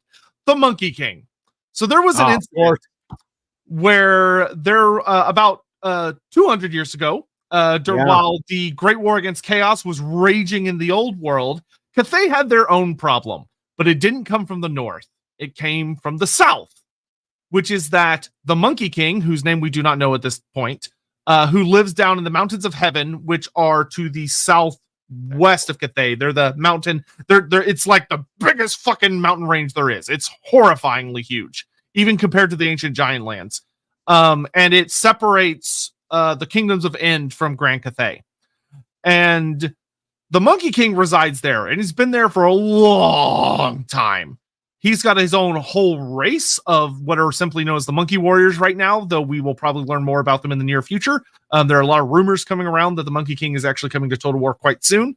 But while most of the time he's treated as a on and off ally of Cathay, to the point where the court of the Monkey Court is an established governmental body within Grand Cathay that has a bunch of the Monkey Warriors and the Monkey King himself sitting as the big boss, and they're supposed to oversee affairs of their kind in Grand Cathay. However, it's noted that the court is so chaotic and absurd that it drives most Cathayans to horror upon witnessing it. But there's also like the Tigerman Court, which the Tiger Court is deals with the tiger men that live on the Cathayan side of the mountains, because there's a location literally called the Village of the Tiger Men, which has actually been notated in Cathay for like a really fucking long time. It shows up on one of the really old maps. But the Monkey King normally is an on and off ally. His relationship with Li Dao the Fire Dragon, who's the Dragon of the South, is not the best. They have sometimes they unify against a common foe, like the Naga of Koresh or the Kingdoms of In trying to invade across the mountains. Other times they're trying to murder each other. And there was one particularly really bad incident, and it of course involved the Skaven, where somehow, some way, the Skaven of Clan Eshin managed to get into a conversation with the Monkey King and flatter him to such an extent. They fanned his ego so much that they convinced the Monkey King he should be emperor. Or actually, if you want to build on what we've been building in this lore, maybe they revealed some truths about the Dragon Emperor to the Monkey King that made him realize he needs to take over, because the Celestial Dragon Emperor can't be trusted. But either way, it should be noted that at this point, Cathay is already in chaos. The Dragon Emperor and the Moon Empress have been gone for over a century. And the Dragon Kids are infighting. There's actual wars being waged between the Dragon Children and their various forces, where the north, south, east, west, and central Cathay are all infighting. There's banditry everywhere. It's a mess. And into this, the Skaven convinced the Monkey King he should be the savior. He should save the day. And he goes, "You're right." Sure. Whether he did it because he's arrogant, whether he did it because they convinced him it was a noble cause, we don't know yet. We don't really know a lot about him personality-wise just yet. But regardless, he leads a huge invasion of Cathay with the help of Clan Eshin, and works his way all the way north and fights his way past the mountains in central Cathay all the way up to Wei Zhen and lays siege. And he wins. Mm-hmm. He fights each of the Dragon Children. Well, not each of them, but he fights some of them. But individually, they cannot beat him because he's that fucking scary, which means that he must be something crazy. And he forces his way into Wei Zhen, and he captures the Celestial City. And the Monkey King takes the throne. He sits on Shenyang's throne and is like, "Great, I'm emperor now. I'm the Monkey Emperor." And then he proceeds to make a Skaven warlord of Clan Eshin basically his right-hand man, and in charge of a significant amount of Cathay, which this, hilariously, the Monkey King taking the throne doesn't seem to be the point that is too much for the Dragon Children. It's the Skaven getting a political position over Grand Cathay that pushes it too far. And the Dragon Children unify, and a great big battle breaks out where the Celestial City is put under siege by the Dragon Kids, who have put aside their differences and are now working together against the Monkey King. And from what we understand, this battle is horrific, where the Skaven boil up from beneath Wei Zhen, which we know, as we said, that already, I think 800 years ago, so well before this point, a Talayan had already seen there was a lot of Skaven beneath the city. So you know there were a shitload of them beneath Wei Zhen waiting for this moment. I mean, this is basically like the Black Plague for Cathay Empire scenario, where the Skaven boil up, and there were probably Skaven all over the nation, actually attacking everywhere, I would guess. This was their great moment. And this huge final battle breaks out. I imagine huge portions of Wei Zhen were probably destroyed or burned and consumed in warp fire. Skaven war machines. Just imagine the most horrific thing you can involving Skaven. And they're also allied with the Monkey Warriors and the Monkey Emperor ruling above it all. And even then, the alliance of Clan Eshin and this Monkey King, the Dragon Children, cannot beat him. I wouldn't be surprised if taking the throne allowed him to use the compass for himself, and he was using it to make things even worse. And this is honestly kind of an end time scenario for the Dragon Children if the Monkey King, especially with the Skaven involved, isn't careful, which he does not sound like the most cautious individual. If he's anything personality wise like the Monkey King from Our World's The Journey to the West, who is not a cautious individual. very, very over the top, goofy trickster archetype that's very fucking scary in a fight. But the battle is finally won when, amidst all this turmoil, with probably a storm of magic and all sorts of crazy shit hitting the fan, Dad comes home with Mom. And the two of them come back and they're fucking furious. And I would argue they probably didn't want to come back. It probably wasn't like, oh, they just happened to come home at the right time. It was probably they realized that if they didn't come back, the Celestial City would fall. And the compass would either... Yeah, well, I mean, like, literally fall. Like, the compass might have been overcharged. Can you imagine the Skaven getting their hands on the Wuxing compass? Yep. Like, holy sweet fuck, that is bad. That is really bad. I honestly think they were forced home too early. And with them showing up, the Monkey King goes, nope, I'm out. I'm not fighting Shen Yang. Fuck that. I'm out of here. Yeah. And he just pisses off back to the south and resumes things as normal. And the Skaven get crushed. Like, absolutely crushed. Which may be why, kind of the modern time, the Skaven aren't as active as you might expect in Grand Cathay, because fairly recently they were dealt a pretty crippling blow. But although Skaven do breed fast. They do breed fast. I can imagine that the 200 years, that's not recent to the Skaven. That's like a big generations ago.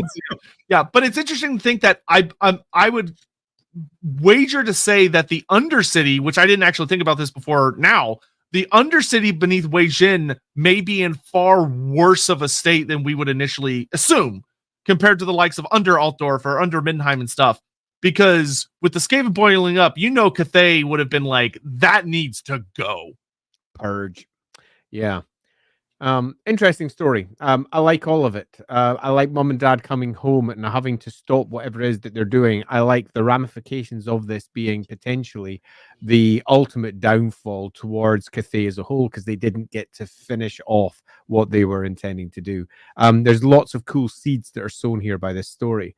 However, it also reinforces one of my great loves of the Warhammer world, and that's how Skaven are ultimately small C chaos, not big C chaos. And that's one thing I've always liked about them. And I will admit, seeing the more recent developments since Age of Sigmar, where Horned Rat goes big C chaos, very much turns me off completely. It just makes me go, no. Regardless of how much they're trying to reinforce the Horned Rat as a major faction leader, so to speak. I think this is a great use of the Skaven as a whole, showing that they are always looking to reinforce their own position and take more as and when they can. They are consumers at heart. They are vermin. And I just think it's a great wee tale. I'm particularly looking forward to seeing what they do with the Monkey King, because the Monkey King is one of those characters that is as amorphous as anything else that's left to the imagination. It's not been pinned down. It's been given a bunch of individual stories. It's allied with a bunch of what clearly looks to be bad guys, while simultaneously often working with what appears to be good guys. There's a great deal of interest in what that character could be. And the second they start pinning details down, those details are going to have to justify something that wants to potentially rule all of Cathay from the good old capital. Who is that guy? What's going on there? And I think that'll be a super fun thing to see, hopefully explored over the course of the next couple of years. I imagine most likely through Total War. Yeah, I will say I'm really excited to have a character who's that level of neutral. Not in the sense of like neutral being like, oh, he's a fence sitter, but that he just does whatever the fuck he wants.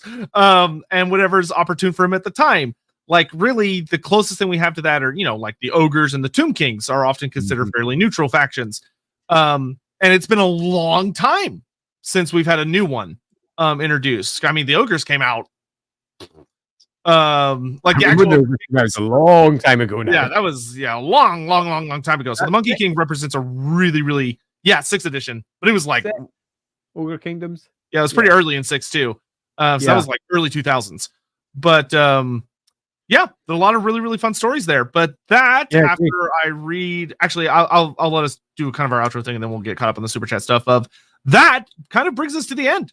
for Wei Jin Fantastic. and the Celestial City, pretty much right on time. So I'm going to bring up a couple of things that I liked about this in general, and that's that number one, there's not actually that much detail out there, which you may have noticed throughout the course of this chat. We don't have an awful lot about Cathay as a whole, but those few small details can lead to the extrapolation of some pretty big potential outcomes here, because we know that Cathay as a whole has been given this almost propaganda-esque level of capability. But we also know through the only game where they're currently present, which is Total War, that the entire thing's broken.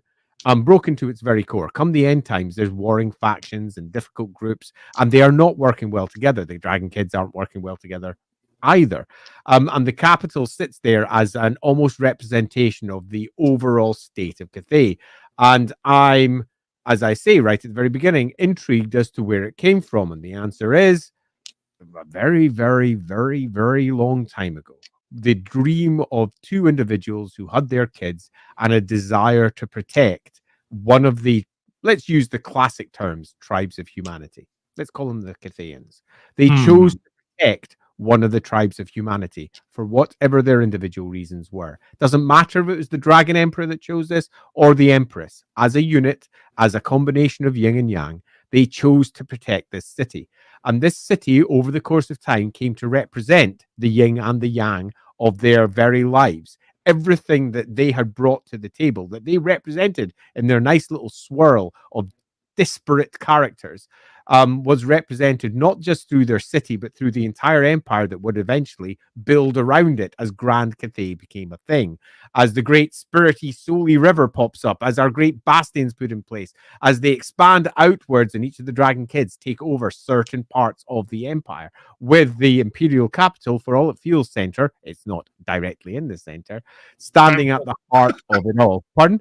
I said not even close. It's not even close, that's north. Standing at the heart of it all. And this city continues to thrive because it is not just one aspect of life. It is the great balancing between the two. It's got the extremes on both sides existent within it. And it ends up becoming the biggest city in the Warhammer world that we know of so far. With a giant floating city above it, protected by pretty much the symbols of yin and yang above it, who are, as far as Warhammer entities go, as powerful as you can get without being a god, and arguably more powerful because they're entirely material anyway, able to go toe-to-toe with entities that other parts of the Warhammer world espouse as being the most powerful. And they're setting up artifacts, creating an empire that can hold them all off with relative ease. And it ultimately, come the end, brings us up with what appears to be a perfect empire. But as we've discussed with the arrival of the Monkey King and various others, the Dragon Kids themselves and the Emperor having to leave for one reason or another, there are lots of seams and fractures throughout this great creation, this great work. The Wuxing compass can't point in all directions. And because of that, there is always weakness left in its wake as the power that's pushed one way diminishes and the power increases elsewhere. And these cracks, these fissures, have left us with an empire that, whilst it may appear perfect, and leaving us with a position where we could say something like, well, in comparison to the empire, it looks so much more powerful and we crush it. Yes, but it's fractured. It's broken.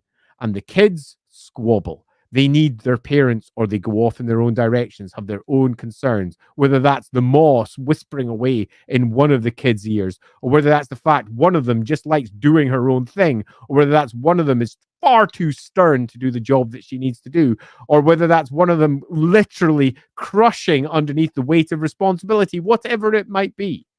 These kids do not get on very well. They're too old, too stuck in their ways, and too stuck in their various versions of the yin and the yang into which they've been thrust. Ultimately, the great construction of the Empress and the Emperor is broken. And that leads into the end times. And for me, the biggest break of the whole thing is that we don't have its story. We don't know how all of this was really built and led to its destruction. We don't really know the Warhammer story of it all. All we have is hints, leaving us to come up with a variety of, let's say, super random stuff for what the Emperor could be. Kind of random through the course of this. We basically said he could be a chaos creature. He could be a god. He could be becoming something entirely new. Yeah, you can say all of these things, and all of them could be true because we don't have answers. And I think that for me, that is the greatest shame of Cathay, and that is that Total War created something awesome, and the studio equally, Games Workshop Studio, has built into that awesome, but we're not getting to see any of it. None of it's getting to actually hit our tables if we're playing games of the old world or something similar. It's not really hitting any other computer game, and the speed at which Total War Warhammer proceeds is so glacially slow that we see so little of this, and it feels like one enormous wasted opportunity that's just waiting to be used by something else. And I, for one, want to know more. Yeah. Get on, GW. We're all going to die eventually. Hurry up. Totally. I'll be dead before we get any actual cool lore hitting on it. I want my own bloody miniature for Miao Ying or something. That'd be bloody up. I'd buy that in a shot. Damn straight I would. Yep. And I mean, just thinking about the stream. Hey, this was a very fun stream. I'm glad y'all voted for this. I mean, just the discussion, which I was not expecting because, like, I just pulled it up, but I hadn't actually thought about what I was looking at. The Temple of the Two Moons is such a fucking huge, like, wait, what? What? Moment. Which that was excellent. So let me get, I think there's one super chat we need to cover, and then one we need to worry about. It's time to get everybody out of here. It is. And thanks everyone who turned up for the stream. It's been a really fun one. I've really enjoyed this. The journey to the old world. Oh my god. Ogre Pixie, Sandy Lizardman, Singswan Monk. Oh dude, someone making a fan version of Journey to the West with Warhammer characters could be hysterical. Journey to the old world. You could do a really good one with that, couldn't you? That could be man, absolutely fucking hilarious. I really quite like the idea. I'm particularly like, I mean, if I was creating, just as a nice little last point, if I was creating some form of the Monkey King, I absolutely would want it to at least nod towards not just the Journey to the West, but to the many versions of the Journey to the West that we've had, whether that's the extraordinarily overwrought Monkey series that was kicking around in the 70s and the 80s. And it's terrible dubbing. Oh man, it's so bad. I loved Monkey. I'm flying around in his little cloud. It was bloody marvelous. Or whether that's the more recent, was it New Zealand or was it Australia? I think it was New Zealand that produced a Monkey show. It's over on Netflix, or at least it was. I can't remember where it was. It was one of those Antipodean options. There are so many great versions of that, including computer games as well. And it has been a story that's been told and retold multiple times. But having Monkey and perhaps having him constrained, or perhaps having him potentially being led astray by the Chaos Gods as they use him because of his great power. Against their enemies, and then he breaks free. Or perhaps the Monkey King was never never brought the Skaven on as allies. The allies were literally, the Skaven army were literally using him. They'd used an artifact to control him and use him against them. And with the arrival of the like the totally. The circlet is broken, and the Monkey King can then become his own individual again. And that's pure chaos released with a small c, not big C. And I think that would be equally fun. There's lots of ways you'd want to reinterpret that. But for me, I think it's a character that I'm super excited by. Yeah. The Monkey. I cannot wait till we can do Lorebeards on the Monkey King. That's going to be a fun one. Yeah. But anyway, so that brings us to the end of today's stream. We hope you all had a lot of fun and enjoyed yourselves. I know we did. We will be back on Wednesday evening with creating a Slanesh Chaos Champion, which should be a really good time. There's been so many good ideas for that over on the Discord chat, by the way. If you haven't dived in, do go down and have a good look through it. There's been everything from fan art to long pitched ideas. There's so much cool down there. That's on my Discord channel, isn't it? Yes. That's over on the Lawhammer one. Links are over on YouTube right now. If you're on YouTube, down inside the video description, dive in there and go find the thread for it, because it's cool. Andy, I just realized there was something wrong this entire stream. What was that? Where the hell is Dark Deeds? Where is it? Oh, see, I was at a convention yesterday. It's not here. Where is it? I will say that come Wednesday, we will have our actual first production copy of it, because I have it. It's in cellophane. It's currently sitting in my office out there because I took it back from the convention I was just at, and it's currently been popped in there. And Dark Deeds we've got our first one, and we're going to do an unboxing of it very soon. So that's going to be super I'm fun. fucking excited for that. Yeah. Is it safe? Is it safe? Where is it? Unboxing. Where is it, Andy? Where is he? But yeah, thank you all again terribly much, especially for all the support, all the super chats and everything. Thank you. We cannot ever thank you guys enough. Despite how wordy we are as individuals, we lack the language to thank you properly, and always shall. But with that, You trying to say we talk too much? A little bit. We'll see. We'll see you guys Wednesday evening, and there will be a vote up today on Andy's channel. On my channel, or my for the next YouTube channel. You'll find it over there in about the next half hour to an hour. Yeah, for the next Lorebeards. And I can tell you on not this week's Lorebeards, but the one after that, I will be taking over the vote by force for a particular set of topics. So look forward to that. Really intrigued. Having said that, though, oh wait a minute, there might not be a Lorebeards next Sunday because I think I'm seeing Taylor Swift. Right. Yeah, So, I'm off to see Taylor Swift. Lorebeards can't escape. That well-known character of chaos. So yeah, that's going to be fun. So stay tuned for updates on schedule stuff. We will probably do a Lorebeards next week anyway, but maybe on a different day. So we will basically tell you after we've both chatted after this stream. Yeah, the most powerful of the dark gods, T Swift. Let's get out of here. See y'all later. Bye bye.